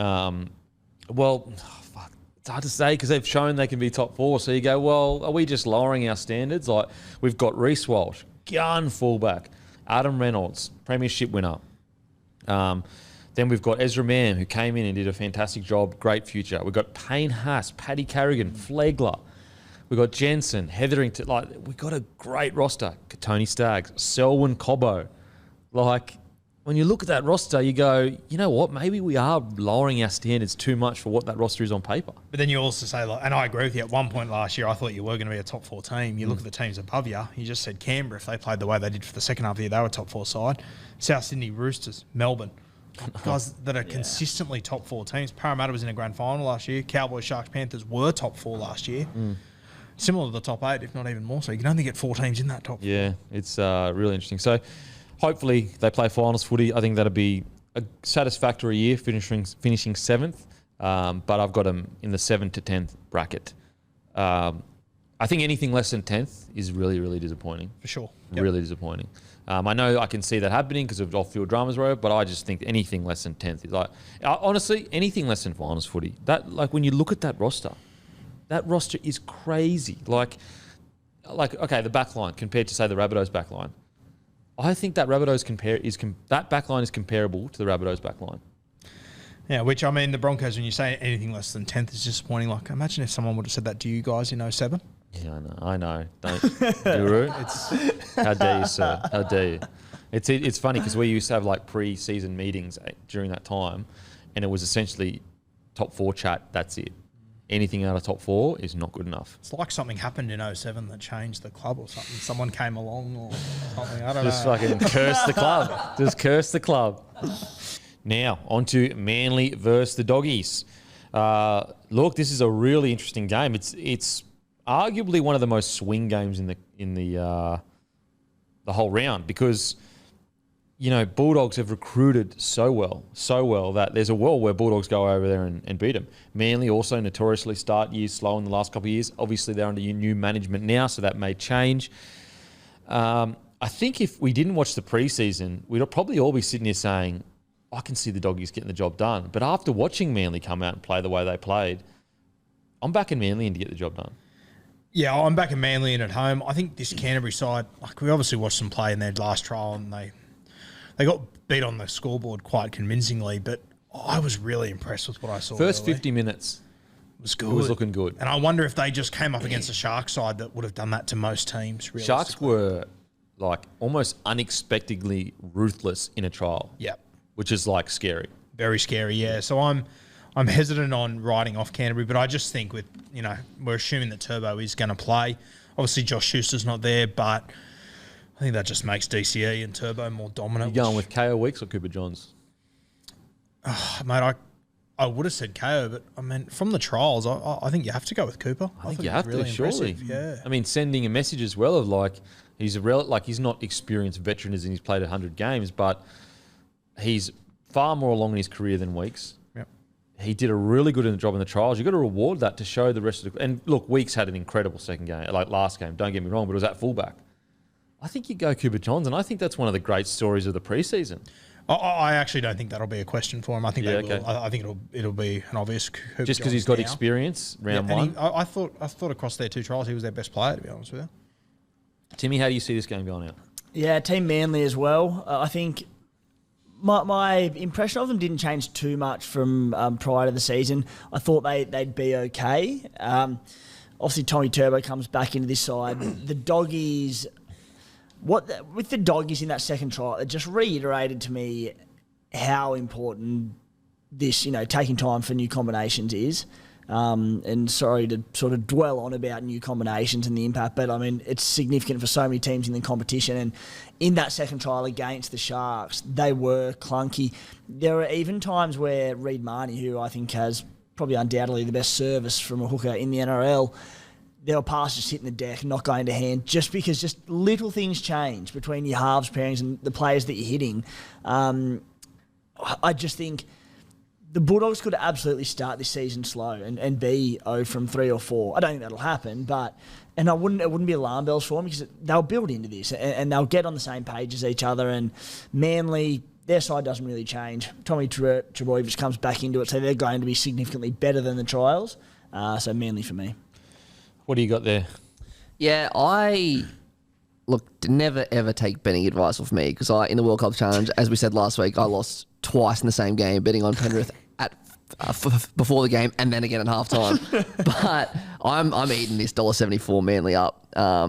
Especially at home, I think they're going to have a pretty good win. I'm excited for the Bulldogs this year, but I don't think they're going to come out round 1 and just blitz it. Yeah, I think Manly going to get the job done here I reckon $1.74 is a bit of value, to be honest. Saturday, 3 p.m. at Brookvale. That's Tommy's Turbo back. Time. Yeah, Tommy Turbo got a point to prove.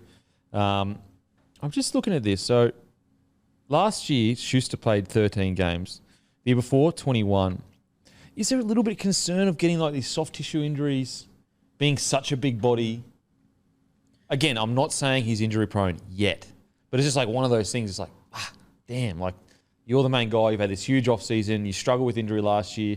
Boom, because it's a soft tissue injury, isn't it? Calf strain. I believe so. Yeah, but Is it a little bit like, because put it this way, if he was a smaller body, I'd be like, look, smaller body, because he's such a big boy. Yeah. Well, I mean, he's a smaller body than what he was last year, which I don't know if that makes you more alarmed that he's out early. But what I mean is like the bigger fellas tend to struggle with injury a little bit more because they're so, not that he's carrying any extra weight, he's just a big boy. Yeah, he's a big body. Yeah. And so it's just one of those things. Go, oh, please don't. I hope it doesn't become an issue. Yeah, it is a red flag when you skip the World Cup and you train as well as he has the entire preseason, then you're not there round one. There's no doubt whatsoever it has to be a worry. Yeah, and look, most likely just super unlucky. There's no evidence to suggest he's injury prone at all. It's just like 13 games last year, rolls in around one, boom, does his calf after. I think he had one trial as well, didn't he? I think so. Yeah. So there's a little bit of like a question around that. Like, you know, maybe he's better suited to the edge due to the fact that he doesn't need to get through as much running, maybe. Then I also wonder, you know, like, is it... Part of me says, is it as bad as what it seems, missing round one, because they have got the bye round two? Maybe that's part of it, but... That's a good point. Like, they're just going, you know what? We don't want to risk this guy because he's our fucking superstar. But in saying that, it sounds like Turbo's going to play round one, and I didn't expect him to play round one. Interesting. Again, look, I'm being super, super nitpicky here, guys. I'm absolutely in no way saying he's injury prone at all. It's just something to be... it just hit me... It hit me quite like, oh, shit, like... And I think that's credit to the preseason that Manly have had. Can you imagine 6 months ago if we would have said that's what we're going to be talking about before they kick off their season? That's a good point. That's a really good point. We're talking about a real nitpicky thing that is most likely not even a thing. It's just unlucky. Timmy, what are your thoughts in regards to the halves? Would you go... Weeks or... Yeah, Weeks or Johns? Yeah, I think it'd have to be Johns after the trials. Yeah, I mean, leading into them, I would have thought... more of a like-for-like replacement for, say, Schuster would have been, you know, a ball-running 5'8", because I think Daly Cherry-Evans is going to take on all the organisational role for Manly this season. So you bring in a ball-running 5'8" to partner him, whereas, you know, Johns was terrific in the trials, but, you know, probably a bit more organising at times as well. It has to be Johns after the way he played in the trial games. What about yourself? Nah, I disagree. I'm still going Weeks. Just for what you said before, I still think that argument stands. I know it shouldn't really matter, but like obviously Weeks has just come through there since he was a kid as well. He's been kind of one of their next guys for a while. I just think he deserves full crack, and I think he will complement Cherry a little better than Johns will. Even though Johns killed it in the trials, but yeah, I think Weeks. So here we go on Manly, Bulldogs. I'm going Manly. Manly. Sorry, Doggies fans, I'm going Manly as well. It's interesting. We'll speak about, obviously, Manly, then the Doggy season. Manly, like, I'm in this weird space with Seabold because obviously I'm connected to the Broncos. Obviously, what happened there was a disaster. And was it all his fault? Absolutely not. But there were definitely things, I think, decisions he made that didn't help the situation. I wish he would have gone away and got some success in New South Wales Cup or Queensland Cup so that he could go, boom, went out there, did the hard yards, came back. So there's that part of me that's like that. But then there's another part of me that's like, I still think there's a world where Seabold becomes the next big thing coach that we all thought he was going to be 5 years ago. We have to remember, he was the Dally M Rookie Coach of the Year. He did take the Rabbitohs to a prelim. Yes, obviously their roster is stacked. I get all that. But there's plenty of rosters that are stacked that struggle. Like it's not, you know, it's not as easy as everyone thinks. You just rock up and you get it done. So, and I was watching an interview with him yesterday on Sunday Footy Show, or not the Sunday Footy, just like a Sunday sports show. And he did seem quite reinvigorated, quite energetic. And obviously it's the start of the season. There's a lot of, you know, ambition and there's a lot of hope. But he just seemed to be in a much better space mentally than he was towards the end of that Broncos. Because towards the end of that Broncos, some of those press conferences, you were just going, bro, like, just don't even, I mean, not don't bother because you have to do it, but it's like, this is so negative. He seems refreshed. He seems like he understands the media game a bit better now. I do think, don't get caught up in what happened at Brisbane. Be aware of it for sure, but don't be like, that's the way he's going to be for the rest of his career. I think there's a lot of people out there that just think, nah, Seabold can't coach. I think he still has it in him. I really do. And that's coming from a guy that disagreed with quite a lot with what he did in Brisbane. And I think when you were watching him at Brizzy, every week there was a new red flag from Seabold. But since he signed, and I was the first one to be super worried about it, I couldn't understand why they'd let Des go. Name a red flag that you've seen from Seabold, realistically. And he hasn't really been in the media that much. Whereas like Broncos, Exactly, yeah. mate, every day. And granted, like, there's no reason for him to really be in the media, but like, you can find ways into the media if you want to. He hasn't. Seabold's a name that sells papers, if because of the drama. Yep. There are plenty of ways you could have twisted things, created things to make this huge drama around Seabold being at Manly Seagulls right now, and Desi Hasler getting pushed out by a guy that you could make the narrative could be created that Desi Hasler, a premiership winning coach, was pushed out by a guy that, got the first wooden spoon or whatever. So I don't know, there's just I get this nagging sense that we may look at the end of the year and go, wow, Seabold's done a really good job here. And I mean, really pretty much like the only negative to come out of Manly this offseason has been Turbo getting injured. He's on a plane 2 weeks later. On a plane 2 weeks later. They spoke about that as well. So Seabold said a lot of people think it's the load that he's doing that created it. And that was a concern I had, is like if it is load related in the sense of the amount of Ks he's running and then exploding and then he does it, then maybe move him to centre to stop him from running those Ks. But Seabold says they've identified that it's actually his running mechanic. And so basically I think he said his right ankle rolls in when he steps, or his left ankle, and that's when, boom, the hammy goes. And so by sending him over there, they are trying to fix his running mechanic.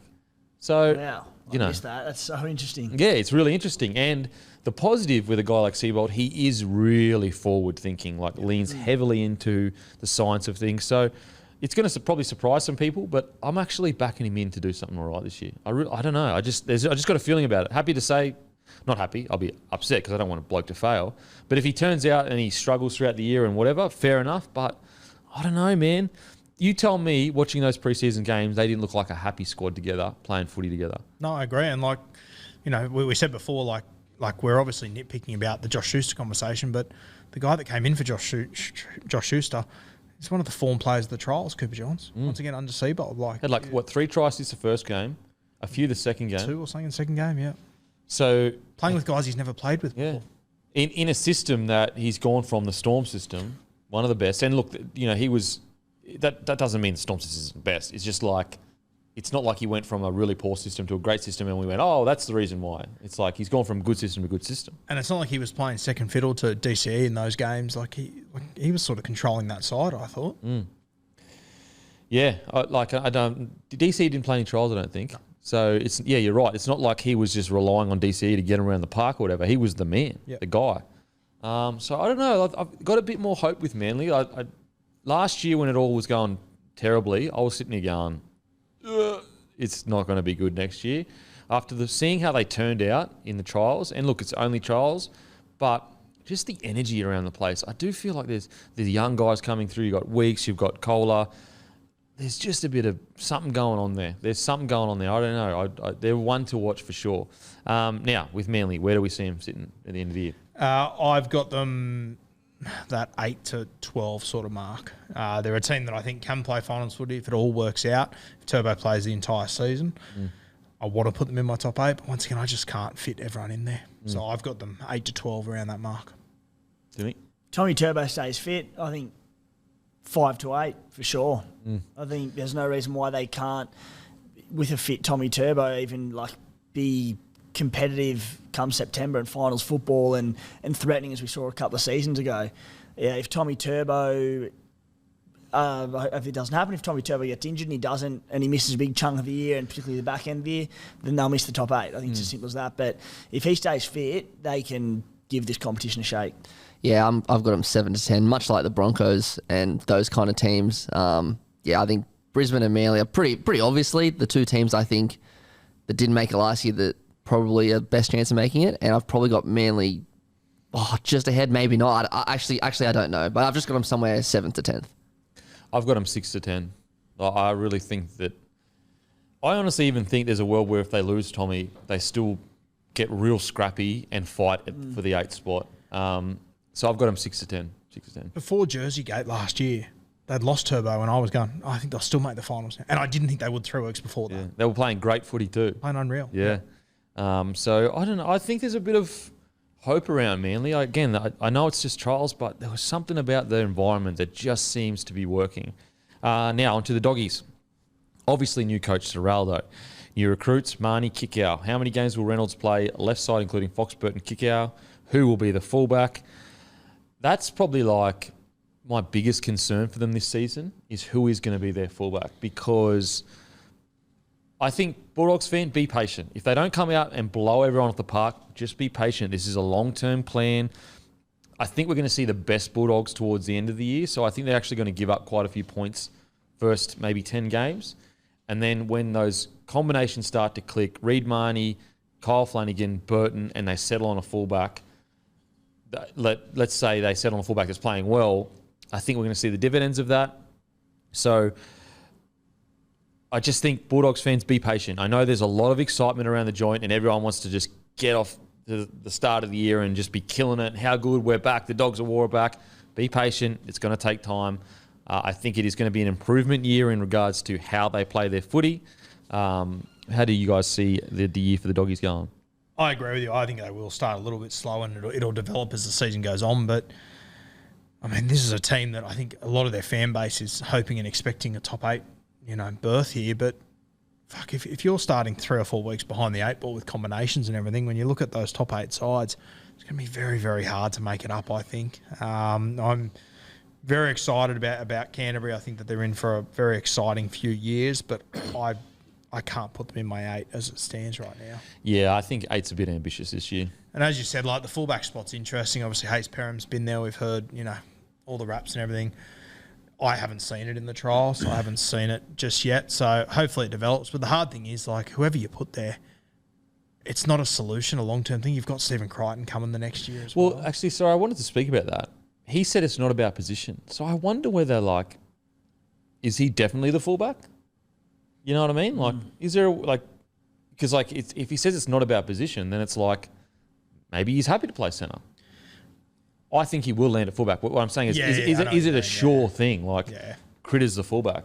I personally think it is a sure thing. He'll play fullback. So you reckon he got fullback money, and that's way they're going to balance their cap. I think so. He's a fullback. Yes. Yep. Whereas they can't afford to pay a centre $700K and then a fullback, whatever. Yep. Timmy, how do you see the Doggies year going? Yeah, there was a fluttering moment in the preseason after the first trial when I sort of got caught up in the hype and I thought, maybe the Doggies can sneak into the 8 this season, and I was fluttering with the idea of putting them into my top 8, and then sort of a bit of a reality check in the second trial against the Sharks, and the Sharks were sublime, so there was a bit of an exception, but I think, they'll just miss the 8 this season. I'm with you, boys. I think it'll be a slow burn for them. I think by the mid to latter stage of the season, we're going to see a really good football side on the park. And ahead of 2024, we'll be looking at a genuine top 8, even higher contender. But this year, I just think there's a lot to do in little time. So then again, the most hyped assistant coach turned coach of all time, Cameron Ciraldo. We saw what Craig Fitzgibbons did at the Sharks. We saw what Todd Payton did at the Cowboys. So maybe it can be this season. The big watchers, we'll get more in depth with them shortly, but the halfback, obviously, the halfback spot. Yeah, that halfback spot. It's really interesting. I maybe I'm too pro Kyle Flanagan. I just want one more chance for him. I know it sounds like crazy or whatever. I don't know. There's a world where I just think he can be enough. When we look at guys like Chad Townsend, who are just good, structured sevens, surely Kyle Flanagan has enough of his skill set to be that. Don't you reckon? Or no, you don't? No, I'm with you 100%. I think that with the guns they've got in the other positions, I think that they can make it work with Flano. I think that if you're expecting Flano to be Hughesy, or if you're expecting him to be Reynolds, your expectations are out the fucking window. He's not that guy. What he is, he'll get you around the park. He will just get you into right spots. But I will say, the argument against it, Kyle Flanagan, you have to nail that stuff. Yeah, 100%. You can't have errors in your game. Balls can't be going to the deck. Your kicking game has to be super precise. Like all the things that you can't afford to be kicking 7 tackle sacks. You can't afford to throw passes behind people because you don't make up for it with crazy skill set. And like you look at it, Chad Townsend, he's a low error, high percentage play, and he nails it. And so I think Flano really has to be, everything in his life has to be perfect this year for him to make sure that he's not putting balls behind people, he's not kicking the ball 7 tackle set, he's making the right decisions and everything. Just playing a bit of devil's advocate there. And if he is doing that in the first 4 or 5 rounds, we could see by round 5 Carl Oluwapu. Yeah, 100%. Because he's apparently, we spoke about it on the nosebleeds during the week, but he's apparently been fantastic on all reports early on. So he's just going to be chewing at his heels, ready to come and take that spot. So again, because that pressure is on Flano, how's he going to handle that?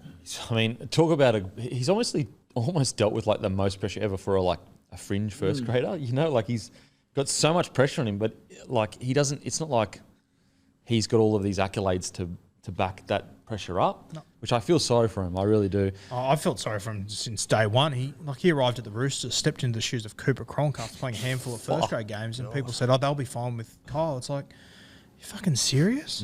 Cooper Cronk. I know. They brought him there. He won 2 comps in a row.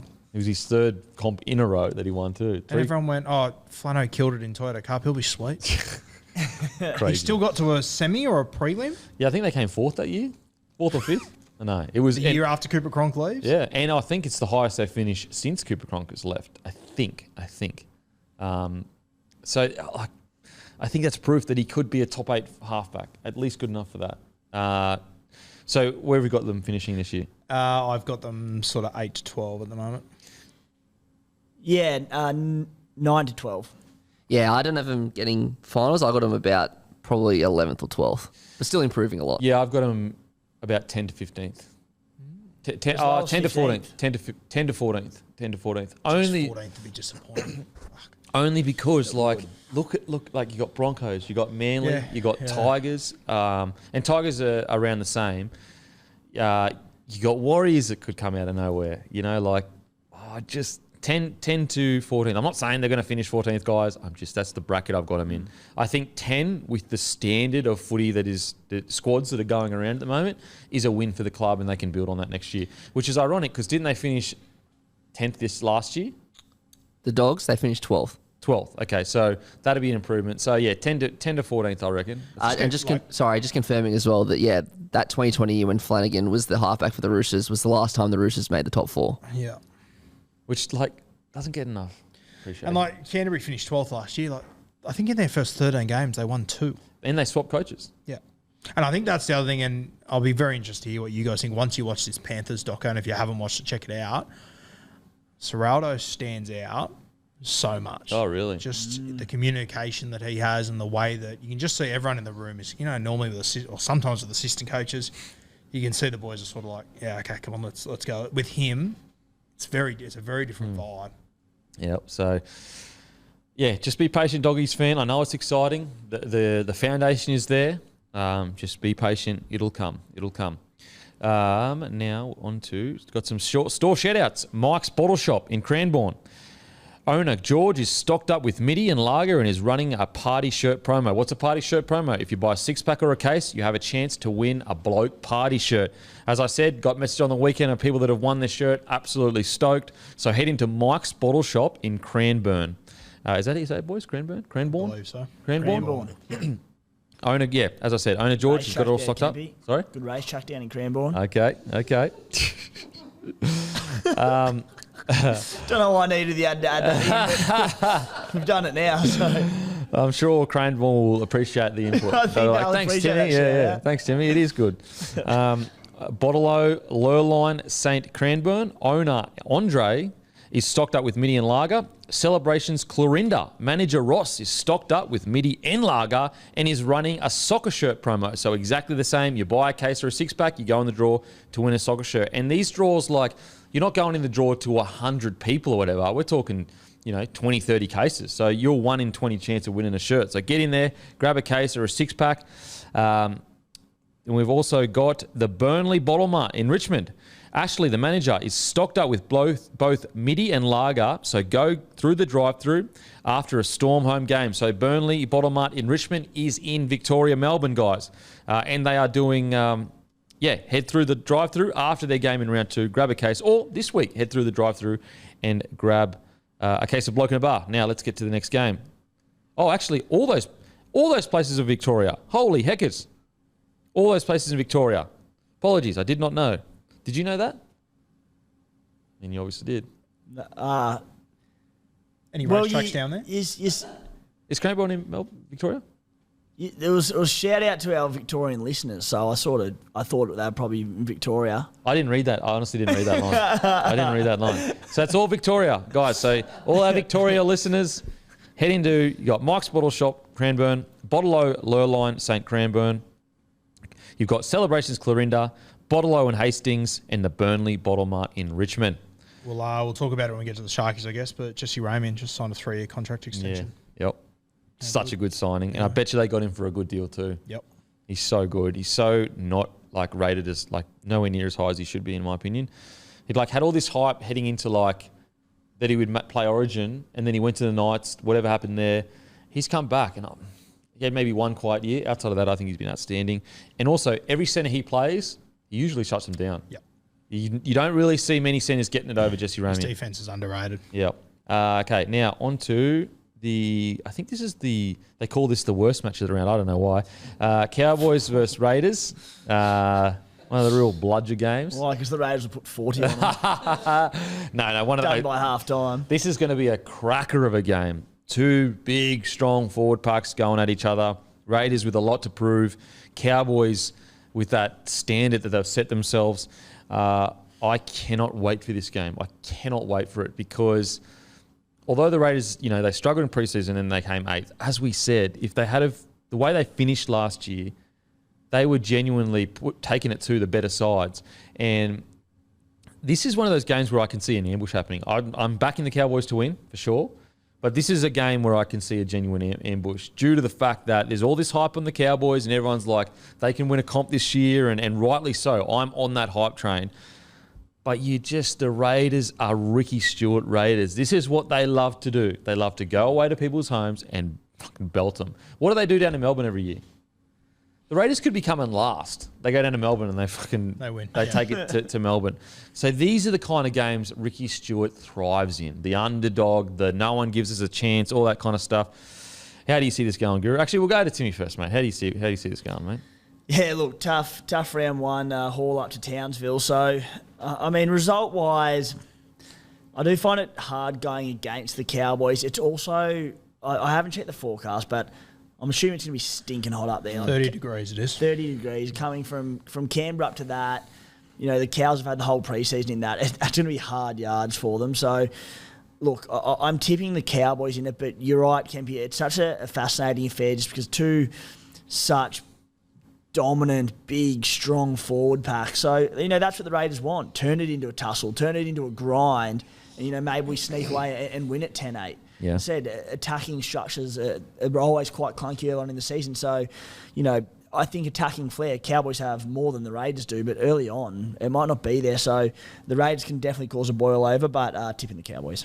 It could be it's a clunky game with low completion rate, which plays right in the Raiders' hands because they're like, let's get in this dogfight where it's just tit for tat in the forward pack. Whereas like a high completion rate that's like spinning the ball left and right, you'd have to say the Cowboys probably win that battle.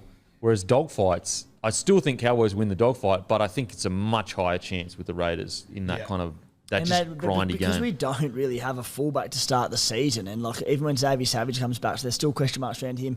That's going to be the Raiders' football style again this year. It's going to be such a focus on high completions. I don't think they're going to be playing expansive footy, throwing it wide, using the edges too often. It'll be let's belt them through the middle, bit of second phase play. So, as I said, high percentage early on, that's effective, very effective. Yeah, as you said, 30 degrees. It's meant to be raining up there too. So you might get a bit more of a dogfight. Obviously, it's Monday, so I learnt the hard way when tipping St Helens would get beat by 40. In 40-degree heat, they played in a monsoon instead, so that was good fun. But I think the Cowboys do get the job done at home to open their season. Is there any value in Raiders at 275? This is a sit back and enjoy this game for me. Okay, don't punt on it because it could go either way. Or I hate punting on the Raiders. Really? I hate it. Because they hurt You just never know what you're going to get. 275? No, I think that's about right. I think that's probably about right. Heading up to Cowboys round one, stinking hot. Without the fullback too. Yeah. Matty, what do you got here, mate?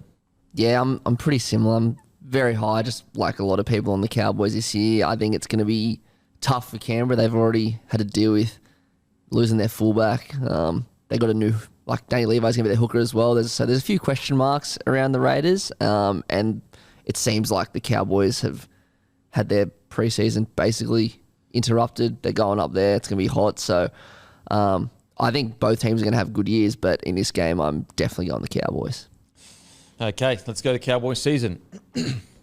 Yeah, I'm going the Cowboys too, but I do think this is set up perfectly for an ambush for Ricky. Funny you say that, actually. Last year, it was kind of the opposite, where the Raiders went up to the North Queensland in round 2, and everyone tipped Raiders, obviously, because everyone had Cowboys being last. And everyone's like, what the hell? How'd Cowboys beat Canberra? Cowboys suck. And then they beat Brisbane the next week, and then they just kept winning. So, could be the opposite for this game. I love how you threw in there both the Raiders and Broncos losing, you dog. What a dog. Seriously. Get over yourself, Rabbitohs. Fucking been in the comp 2 seconds. Canberra pumped us last year, so I can't really talk. Who won when Broncos and Raiders played each other last year? Oh, I don't know, mate. I've ladder positions all. That sounds like we tied you up. It seems like a long time ago. The Bronx won, yeah. Who did? Broncos won. Yeah, of course. Thanks for that clarification, Matty.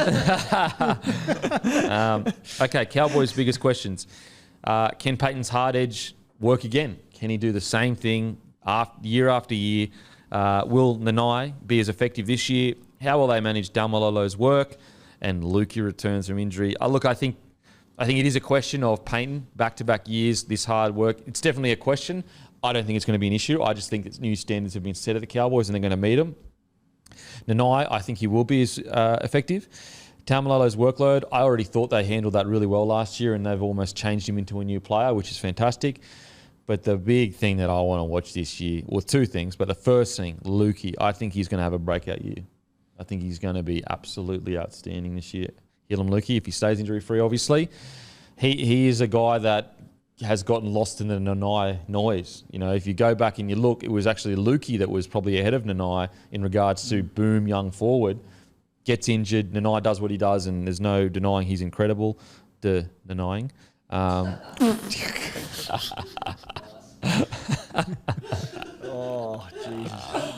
Oh, yeah. Round one's here, baby. And the other guy is, he's not my favourite, but he's a schmokey. Scotty Drinkwater for Dally M of the year. Yeah, I'm very excited about Drinky. That fullback position is his now. There's no question about that.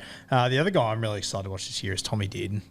I thought last year, huge breakout season, and he went to the Origin Arena, and I thought he was one of the best of the park in that game. And he's got a halfback that allows him to really play his style of footy, which I'm super excited about. Hasn't Chatty Townsend's just stock, and the appreciation for just a good, solid 7 gone through the roof. Oh, mate, he's done so many other halfbacks so many favours, I reckon, in this competition. Just being reliable and experienced.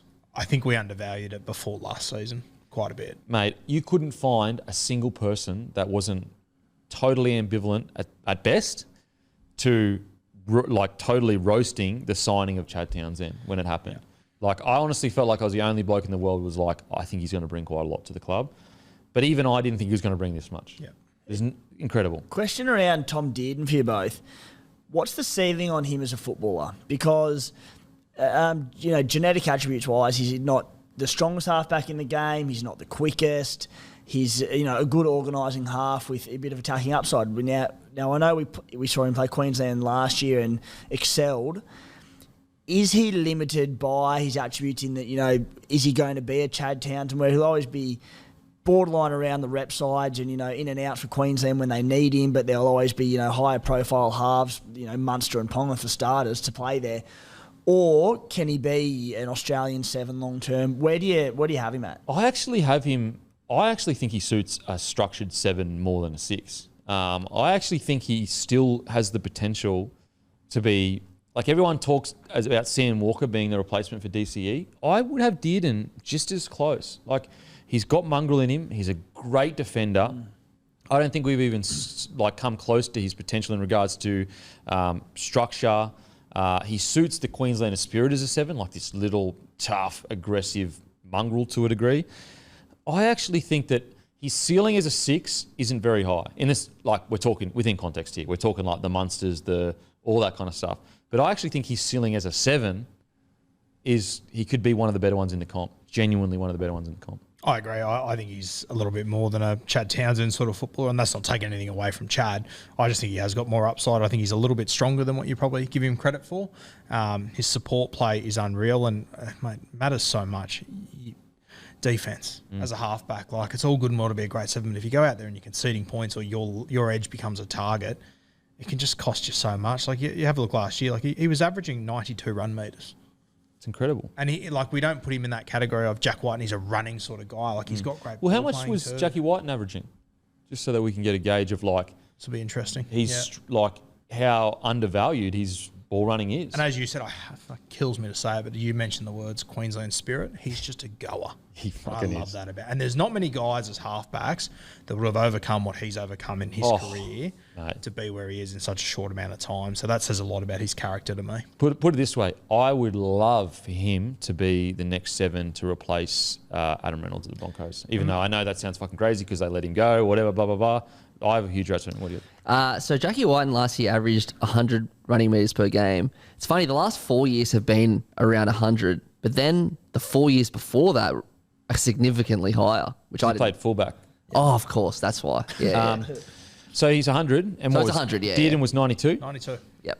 Like, you would never think they were that close. Yeah. And And he was 93 the year before when he won one game out of 12. And on top of that, like, Whiten is the main man at the Raiders. Like, when he wants to run, he runs every single time. Like, he's supposed to run. Whereas Dearden, he's more of like a cog in a machine to a degree. I'm not disrespecting him. So I still think I think we haven't come close to his ceiling as a seven. I do think there is a ceiling to 6. I just don't think he's got the physical attributes to be like a Cam Munster. 7 kind for of thing. sure. And then, like, you look at the pairing of, like, let's say he does eclipse Sammy Walker in the Origin Arena in coming years. Not even eclipse. He's there ahead of him at the moment. Yeah. As a pairing to, say, Cam Munster or Kalen Ponga, you're not going to play them two in the halves together because they're too similar 5'8". It's like KP, I'd imagine, is going to have to play fullback for Origin. So Dearden is a way better pairing with one of them two as a 7 and it'll organise it, take the pressure off him, get him around the park. Yeah. And that's the thing. Like, a lot of... I get it. Like, Sam Walker is going to play Origin for sure. But I don't think it's a foregone conclusion that he's the 7 for the next 10 years after DCE. I think Tom Dearden is right there. Like, he's right there. Before the start of this season, Tom Dearden had played 35 games of first grade. How many do you reckon he'd won? 1. 5. That was it. So for him to turn around and do what he did this year, and it's crazy to think that a Broncos halfback could walk out of Brisbane unwanted and then return to Suncorp a year later as one of the... he got man of the match in Origin, didn't he? No, I don't think he got any. Ponga got, I think, man of the match in the game 3. He must have been second best on field then. I think he got like their like players player or one of their internal ones. Okay. He was incredible in that Origin game. He was great. Try assist, essentially his first touch. Yep. Which is like wild. Like, to nail the timing part of it with all that pressure and energy coming through your body. Anyway, Cowboys this year, where do we see him finishing? 1 to 4 for sure. I would be...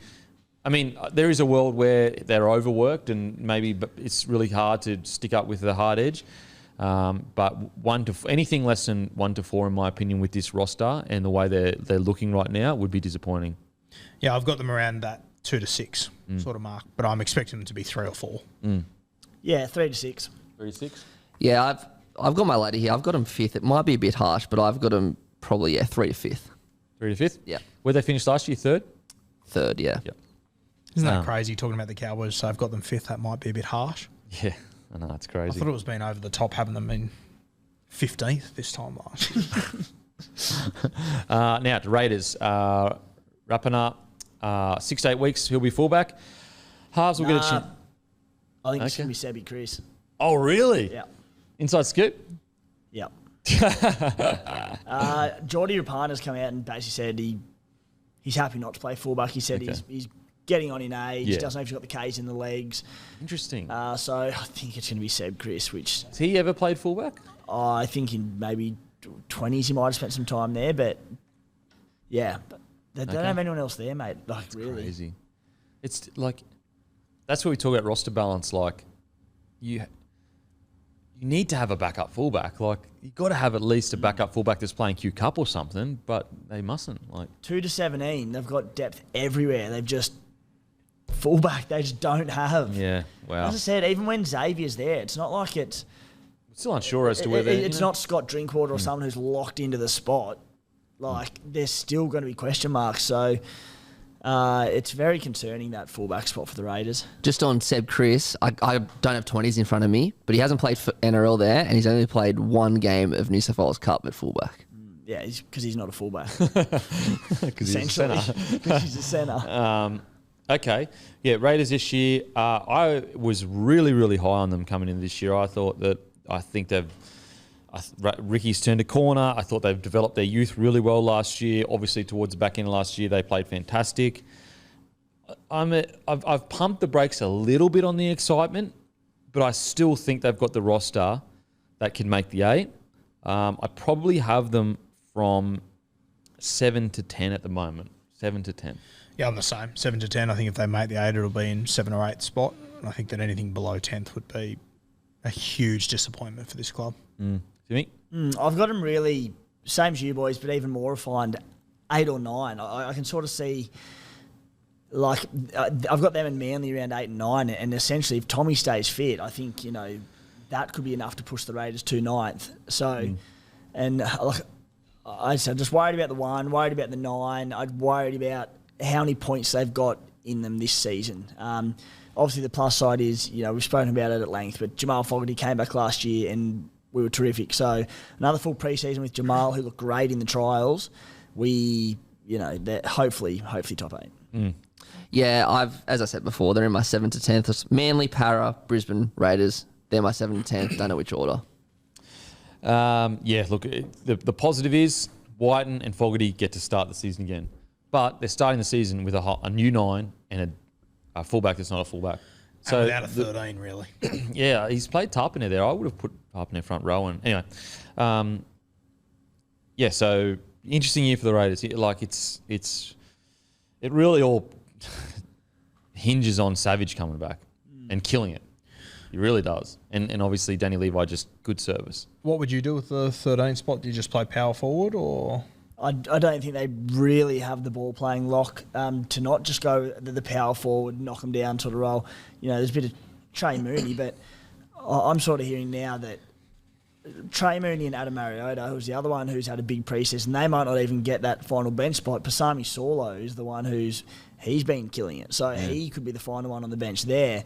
So I think they'll probably just end up going with, Emre Gula, Joe Tapney, Corey Horsburgh. Either way, they're all big boys who are going to play the knock 'em down style of footy. Are you a bit too heavy in certain positions in regards to squad management? Like the fact that you don't have a single 13 that suits today's game, you don't have a second fullback. Do you think that you could balance the squad out a little bit more? I wonder, is that an approach by Ricky Stewart? Like a choice? Yeah, like a choice where it's going, all right, I'm happy not to go with the ball playing lock.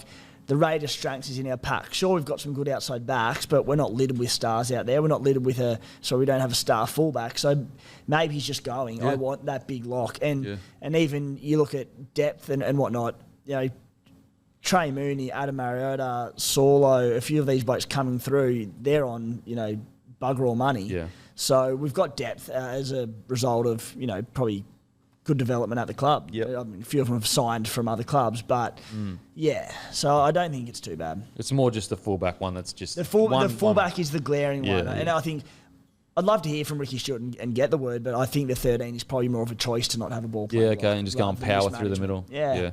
Now on to Sharkies versus Rabbitohs. Oh, what a cracking match! Sharkies versus Rabbitohs. I'm going Sharkies. Yeah. Keep in mind, Nico Hines in doubt. Yeah. Is Nico out? In He's doubt. in In doubt. doubt. If Nico's out, I go Rabbitohs. If Nico's in, I go Sharkies. Rinse and repeat. Timmy? Exact same. Yep. I'm just going South. Because you're a biased dog. We haven't won there in a long, long time, but I'm going South. Okay. Let's talk about Sharky season. Exciting. Very exciting. Nico Hines can stay injury-free. Anything outside of that, they've got depth to cover essentially any position, which is just incredible. They are looking good. Teague Wilton looks like he's probably going to start. I mean, when you've got guys like Graham, McInnes coming off the bench, what is that starting to remind you of? The Melbourne Storm, when they've got these fucking superstars coming off the bench. Because their bench will look like, what? It'll be McInnes, Wade Graham, Royce Hunt. For the 17th spot, they've got Jack Williams, Oregon Kafusi, young Hazelton. Yeah, the who big killed fella. the trials. They have so many options. Yeah. So I am super excited, and I think that they should be looking to win a comp this year. 100% they should be looking to win a comp this year. We spoke about it on the nosebleeds. I think it's the best 1 to 30 squad in the NRL. I think that they could have an injury in just about any position. They'd be okay, probably outside of Nico. Yeah, Nico's the only one that is But they could still bring in other guys that could do a fantastic job there. We obviously saw the halfback in the trials. He looked very good. But Hines is the X factor in that side that they need. I think the Sharkies, they're in the premierships business now. Which is 2 years ago, they were in the bloody can we make the 8 business. Now they're in the holy shit. Okay, I've got them top 4. Yeah, top 4 for me. Top 4. I've actually got them as my minor premiers this year. Sharkies. Ooh, Yeah. okay. So they'll lose to Rabbitohs, but then they'll win the minor premiership. Yeah, well, they don't have Hines, so. The But two games they lose will be against the Rabbitohs. yeah. No, I just think, as you guys said, they're one of the most balanced teams in the comp. Like, they've lost a bit of experience, but they've replaced them with Oregon Cafusi. Like, they're such a good team. Right now, they're paying $2.15 because that would be the Hines news, wouldn't Be it? the Hines That'd be fan. Hines. So if he does come in late, get on that. Sharkies at home? You're kidding. Surely if Hines has anything slightly wrong with him, you go, fuck it, we'll wait till next Yeah, week. there's not a chance they're going to risk him way. in this game, with especially calf niggle that they can linger around and you can do, generally speaking, to my knowledge, do more damage to them. They're not going to risk him. So if he plays, he should be fine. It's only Souths too. Yeah, I am so excited. And I just love seeing Craig Fitzgibbon, like by all reports, absolute legend of a bloke. What an incredible, it's just exciting. The Shire, getting behind the boys, everything just seems to be lined up perfectly for him. Everything seems to be lined up perfectly for a premiership in the next year or two. 2 to 4 years. Yeah. If Hines doesn't play, do you play Trindle or do you go with the young fella? Trindle, yeah. I haven't seen enough of the young fella to put him in a pressure cooker like that. I'd like to even ease him in, off the bench, come on, for Moylan maybe late in games, things like that. But I mean, Puru is exciting. I was just so impressed by his calmness, Composure. He was so composed and he wasn't trying the big plays all the time, and so. Sharkies, super excited. On to the Rabbitohs. I'm excited about the Rabbitohs. I probably have them finishing 4 to 8. The Rabbitohs, for me, they're just not a side that... They're not a grinder side. They're not a grind to get in the top 4.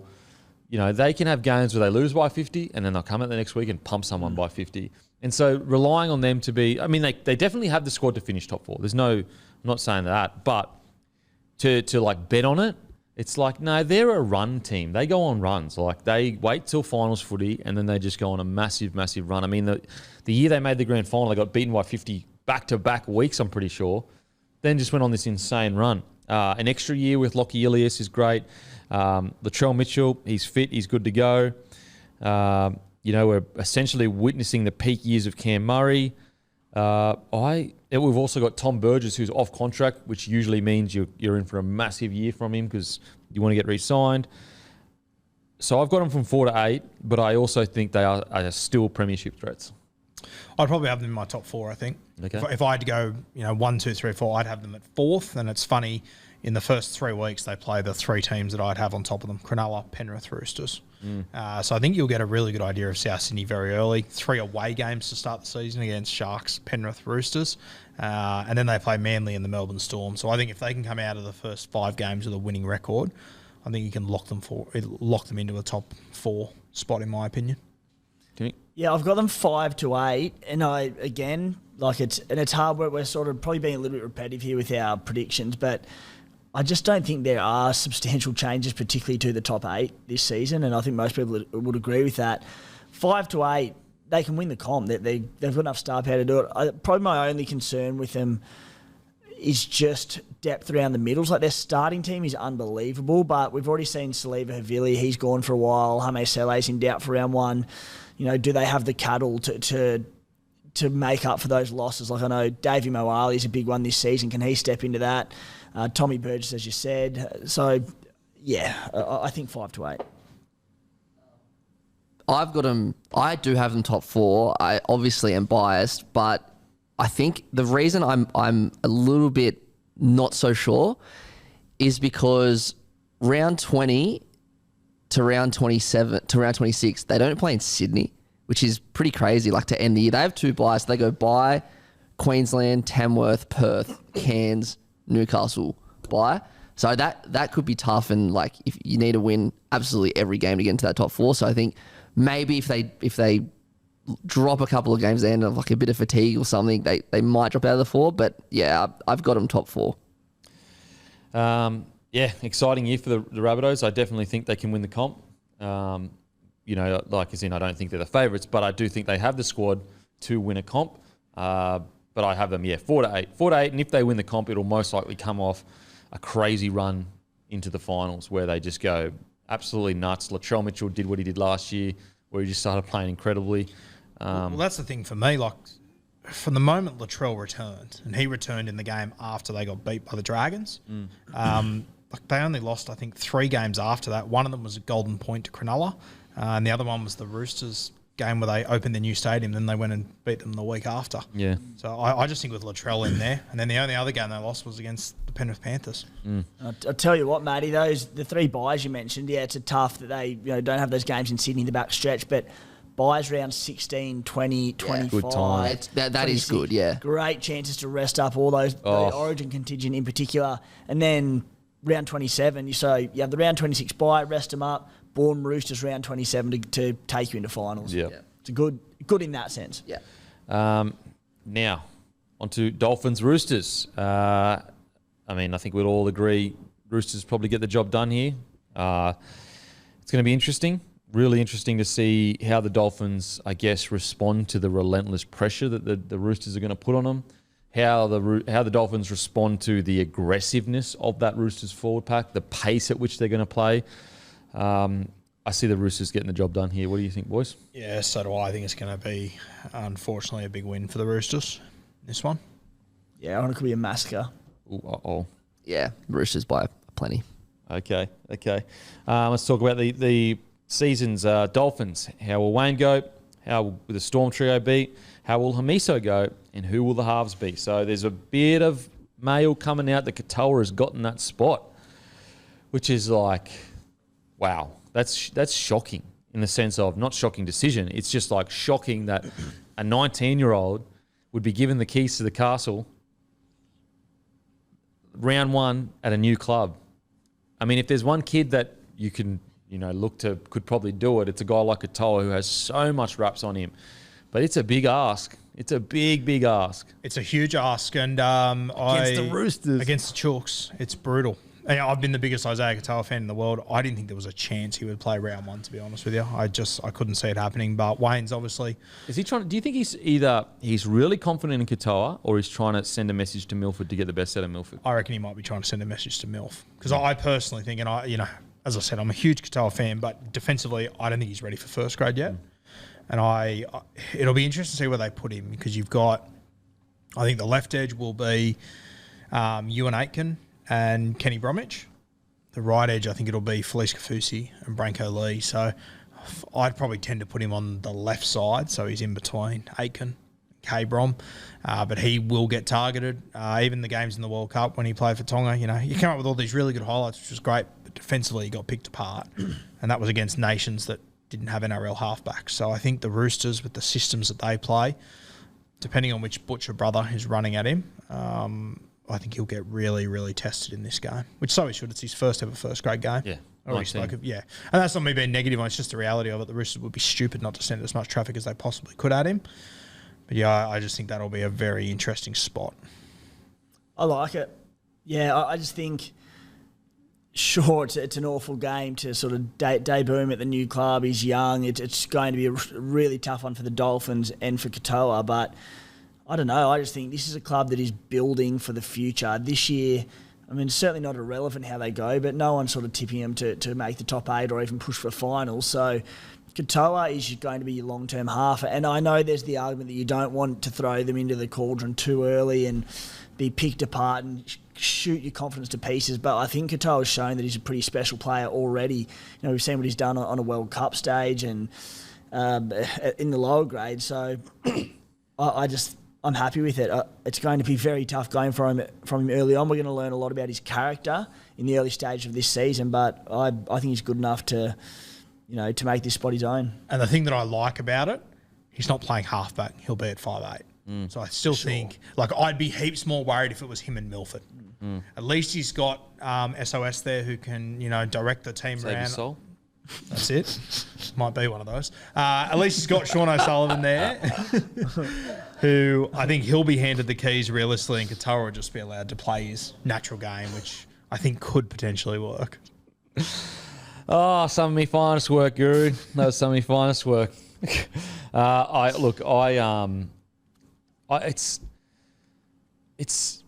hate to say it, but it's sad the way the Milford career has gone. It just can't seem to get that back, that fire. I don't know what it is. Leaving Canberra, right? Going to Brisbane. Yeah. Strip 10 kilos off him, send him back to Canberra. He can play fullback. Yeah, of course. But isn't it just? Look, maybe he'll be back in the side next week. But this is the last stop for Milf, and we all.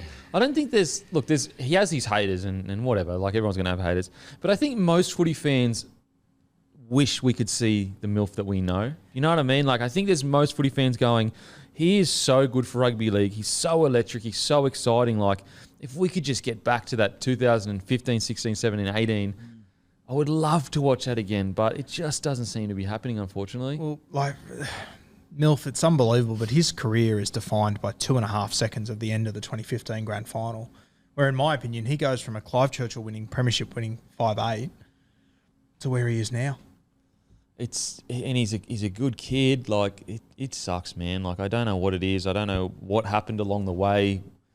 Honestly, there's a period there where I was like, I have not seen a guy as strong and as good as footwork, plus have this kind of ball playing ability in a very, very long time. I thought his trajectory was greatness trajectory. I genuinely thought that. Happy to say, obviously, it didn't pan out that way, but that's how crazy this kid was. Go back and watch him at the Raiders, the highlights.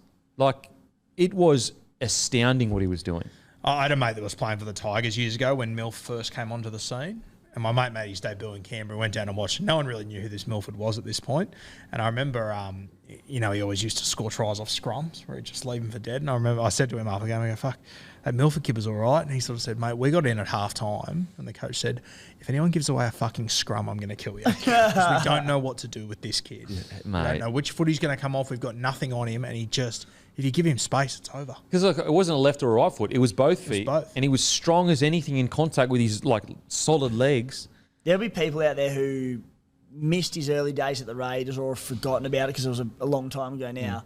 Do yourself a favour, go back and watch the YouTube clip because it's freakish. Yeah, and when you watch that, you go, oh, this kid's going to be a great. That's how special he was. Moves into 6. You think Wayne Bennett's done his magic again. He's moved a fullback into 6 and killed it. And then, I don't know, it just never seemed to click again. Maybe after around 2019. Well, it's got to be when Ben Hunt left, I think.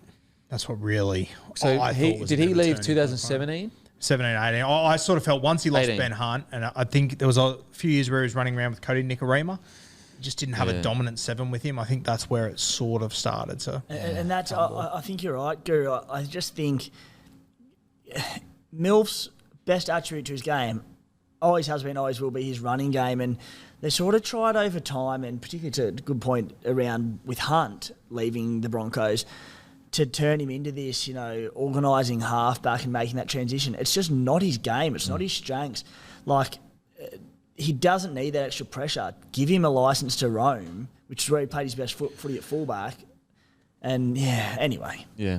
Look, if there's anyone that can do miracles and get him back to his best, it's obviously Wayne Bennett. So I think this is a mixture of two things, giving the keys to the castle or kingdom to a young fella that you know is going to be there for 10 years. But also, I think it's Wayne's way of trying to get the best out of Milford. I do think we're going to see Milford back in first grade relatively soon. I'd be surprised if we didn't. Really surprised. And this is why I was so loud about Isaiah Katoa not playing round 1, because I didn't see a world where Wayne didn't play Milford. I really didn't see it. Yeah, I thought even if he played poorly, he'd play him because they've got that relation anyway. And if he is willing to bring Milf in within a couple of rounds' time, why the hell would you expose poor old Katoa to the Roosters round 1 if you're happy to flip it in a few games' time? So we'll see. Okay, Dolphins, where do we see them finishing? Bottom 4 for me. Yeah, 13 to 17. 13 probably being a good season, unfortunately. I'd be surprised if they weren't wooden spoon. Yeah, bottom 2. I'll just throw an interesting stat is though. Obviously, you can't compare. It's 1988. But when the Broncos came in, they actually won their first 6 games in 1988. And it's easy to say, like, oh, you look at their team, they had Wally Lewis and Alan Langer in the halves. But that was Alan Langer's first year, like first real year in first grade. And he won halfback of the year this year. So, yeah, like, I think there's a world where they start the year off and we're all sitting there going, wow, when we get on the Dolphins hype train, and fair play to them, but it's just, can they do that for a whole season when they get a few injuries, the boys are a bit tired, they've lost that first few games of like, we're doing this for the club kind of stuff. So I don't know, I'm not locking them into a spoon or anything like that, but I do think probably 12, the bottom 4, 13 to last. Roosters, tip to go well this year, can they live up to it? Kiri Walker combo, Suoliti, how does he play? Where does he play? How will Cheese go?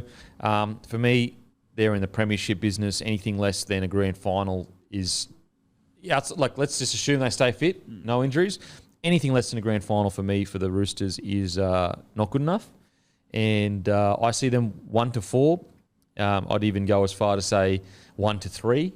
They're one of my favourites. Right now, they're my favourites to win the comp this year. Sorry, just on that as well, what Matty said about the Broncos when they came in 88. Only 2 players from the team that debuted in 88 were in the team in 92 when they won the comp. So huge turnover. Wayne's done it before. We might be seeing that sort of thing again. Yeah, Roosters, I think they are in for a pretty special year, mate. I think that they start off really well here. They've obviously got a couple of new guys at the club like Cheese and whatnot, so I wouldn't be surprised if they start a little bit slow. But I Roosters think, have notoriously started slow, though. I don't think they have a problem with starting slow. Just make the 8 almost. Although they've had a few big upsets in round 1 over the years. Like I think the Tigers beat them 1 year in a close one and everything. So, yeah, I think that they probably start big in this game, but then I think combinations will take a while. But I just think that the Roosters, for them, their season starts after State of Origin. That's when they'll really zone in. Yeah, Trent Robbo, like, one of the masters at getting his side to peak. Like last season, they won 8 on the trot going into finals and hardly looked like losing a game against some good opposition as well. So, look, I've got them to win the comp. I've got them to finish, top 4 certainly, probably minor premiers, but as I said, they do build into it, so not necessarily. I think they have the potential to put together one of the most dominant seasons. I shouldn't say in a long time, because Penrith and Melbourne have put together some unbelievable seasons, but I think they can be dominant this year. Their team and their squad is that good. So I've got them as my clear pick to win the comp. yeah, it absolutely kills me to say this, but they're definitely top 4 for me. And I can't believe I'm about to say this, but they just have one of probably the most likable Roosters team in my life. Like Teddy, Manu, Kiri Walker, Cheese, the Butchers, like it's just like, obviously I'm never ever going to like them, but they've just got such a likable group of players that are just so fucking good. So as I said before, I got Sharks as my minor premiers. They're a definite chance for minor premiers, and they could definitely win a comp this year. Yeah, it's exciting year for the Roosters, and just watching at the back end of last year to see when they went to that new level, like, if they didn't have all those people sent off and everything in that game, I do think they win that game. And I apologies, Rabbitohs fans. I know that that might piss you off or whatever, but not really. It wasn't even a game of footy. Like I think everyone knows that. Teddy gets knocked out. Crichton gets knocked out. Tupu injured. Yeah. So it's just like, so Roosters for me, it's, as I said, like they are red hot. They're going to be tough to beat when they turn it on. I don't know, when they turn it on, play at their best, and if all players are playing their best, very few sides can go with that. Like, I'm talking maybe 1 or 2. Like, I'd honestly even say, like, let's say they play at their best and Cowboys or Sharkies play at their best. I actually don't think Cowboys could probably go with them. Cowboys and Sharkies could go with them. I honestly only think maybe Panthers and Storm if their spine clicks and they've got Pappenhausen in it. But outside of that, Roosters at their best. How do you beat a side like that? I even think Melbourne at their best isn't that Roosters at their best level, to be honest with you. It's just a matter of can they get the best out of so many players that are kind of like similar style of players, and can they, stay injury free? What's your scoreline prediction for this game? This game, round one's so tough because they could be rusty. It is tough. And they could be a low completion rate, but I'd probably go with 13 plus. I'll ask you this. The line's 16.5. Do you back Roosters to eclipse 16 points? No, I think Dolphins will stay in the fight. I think around the 12 to 14 mark, I think Dolphins will stay in the fight for. I'll take like a 32-10, something along those lines. I'll go like 44-4. Holy shit! That's getting into 40 plus territory. Yeah, I think the line's nothing. Wow! So you think there's a bit of value there in the line? Absolutely, I do. Bet of the week, mate. What's it paying? So the line is $1.90 each. Yeah. Wow. Alrighty. Tigers, Titans, Sunday Arvo. What are you laughing for? Why are you laughing? It's actually weirdly exciting. These two teams. I'm going to be honest with you. I've got no idea what to expect, but I think that's what almost makes this game exciting for me. Yeah, I don't know what to expect from these two teams this year. Yeah, neither do I. Look, Tigers, Titans. I'm going to go a bit left field here. Maybe it's my Queensland bias. I reckon Titans get the upset. And maybe Cam Smith has poisoned my brain because like he would constantly back the Titans in last year, like every time. But yeah, I reckon Titans get the upset. I think there's going to be a lot of chat about F the Tigers. Look at all the chat around them, rah rah. I think the Titans go down there and get the job done. Yeah, I thought the Titans were very impressive in that trial the other night, albeit against the Dolphins. But I just thought with Kieran Foran and Sam Verrills, they just looked different. The one thing that has me worried is Leichhardt Oval. It's the one thing that worries me. Their record there isn't that good. Yeah, that's the thing. Great, like in big games, it's like that's. But you always think, Leichhardt Oval, they're going to fly there. I'd tend to go with you, Campy. I think Titans at 2.15. I think there's good value there. Yeah, I'm going the outsiders and the Titans as well. And for two sides that we think will be pretty expansive football sides this season, as they traditionally are, could be a scrappy game early on. But yeah, I'm the same. I sort of quite liked what I saw from the Titans in the preseason. I think more of a defensive mindset this season, which we saw with their recruitment drive. So I think they can go down there and get the job done. And the Tigers as well. Few changing faces in their back line. Brooks and Appy didn't play the trials. Johnny Bateman may not even play in this game because he's basically just got off the plane. So, yeah, I'm going Titans. Can't believe I'm saying this, but we're all going Gold Coast Titans. No way. Yeah, we are going to have egg on our face come bloody next Monday. People are going to give it to us. I think the Titans signings this year have been so underrated. They've signed pretty much exactly who they needed. Yes, they Two could go premiership winning players. Yeah, exactly. And yes, they could go out and get another prop, but they needed someone like Foran. They needed someone like Verrills, and they've signed Aaron Shaw. It's a really, really good recruitment. Yeah, I'm backing Titans in this game. Now, let's talk about Tigers' year. I still have them finishing probably 11th to 14th. Maybe 10 to 14. I'll say 10 to 14.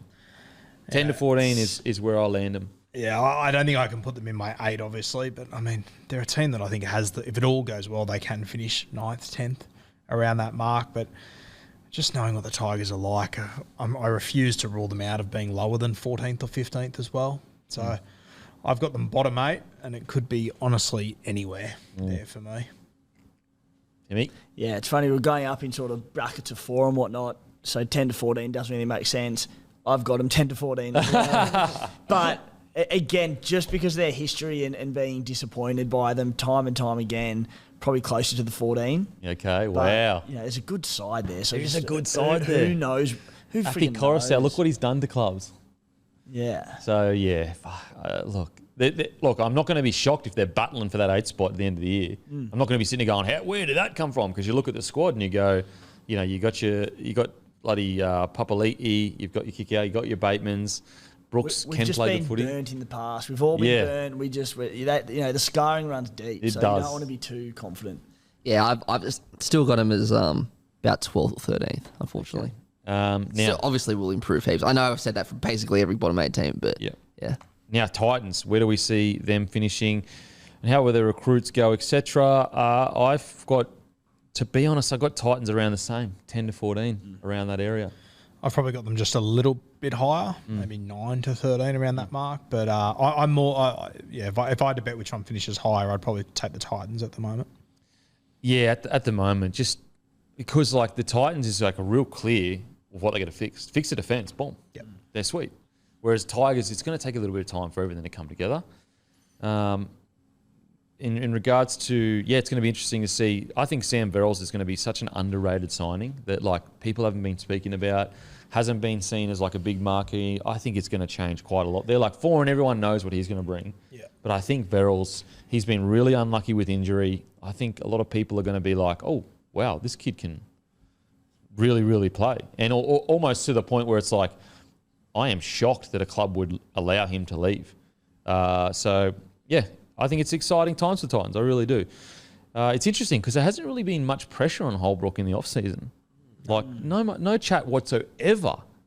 And I actually like that because I think Titans are a club where they've gone through so many coaches. Like, look, we know Holbrook can win comps because of what he did over in the Super League. Give him some time. Who else is out there that's going to come that's better? I think he deserves to have, not that much pressure going into him. He's the one that's convinced Sam Verrills and Foles to go there. Yeah. So you've got to back him in. Mate, I think that excites me the most about the Titans this year is just seeing Brimo play his proper position. Yeah, all year too. Yeah. Hopefully. Fingers crossed. So we had a Coombe Stallions fundraiser on the weekend, and we had Jamal Fogarty speaking at it, and I emceed it and got him up there, and I asked him the question, who's the most talented player you've ever played with? Jaden Campbell. Oh, really? Of all the guns he played with, and Jaden Campbell straight out, and he was just like, mate, the bloke is an absolute freak. Yeah. And I was like, it's a big statement to make for a bloke who's, not even in the starting team for his side. I personally think Campbell needs to get a big deal at another club, play fullback every week so we can see his greatness. Like, I really do. And because it's because Brimo, I think Brimo's so fucking good. The amount of times Brimo impacts the game for the Titans, it's every single game. Every game he plays, he impacts the game and he's on the field. So I reckon Campbell, the best thing for him would be to go to another club and get that starting fullback position. And I think we're all going to be really enjoying the way he plays. Imagine what the Raiders would give for Jaden Campbell, especially linking up with Jamal Fogarty, who he's played with. Mate, if I was the Raiders, I'd be throwing questions out there going, what's going on there? Okay. Well, you're thinking out loud.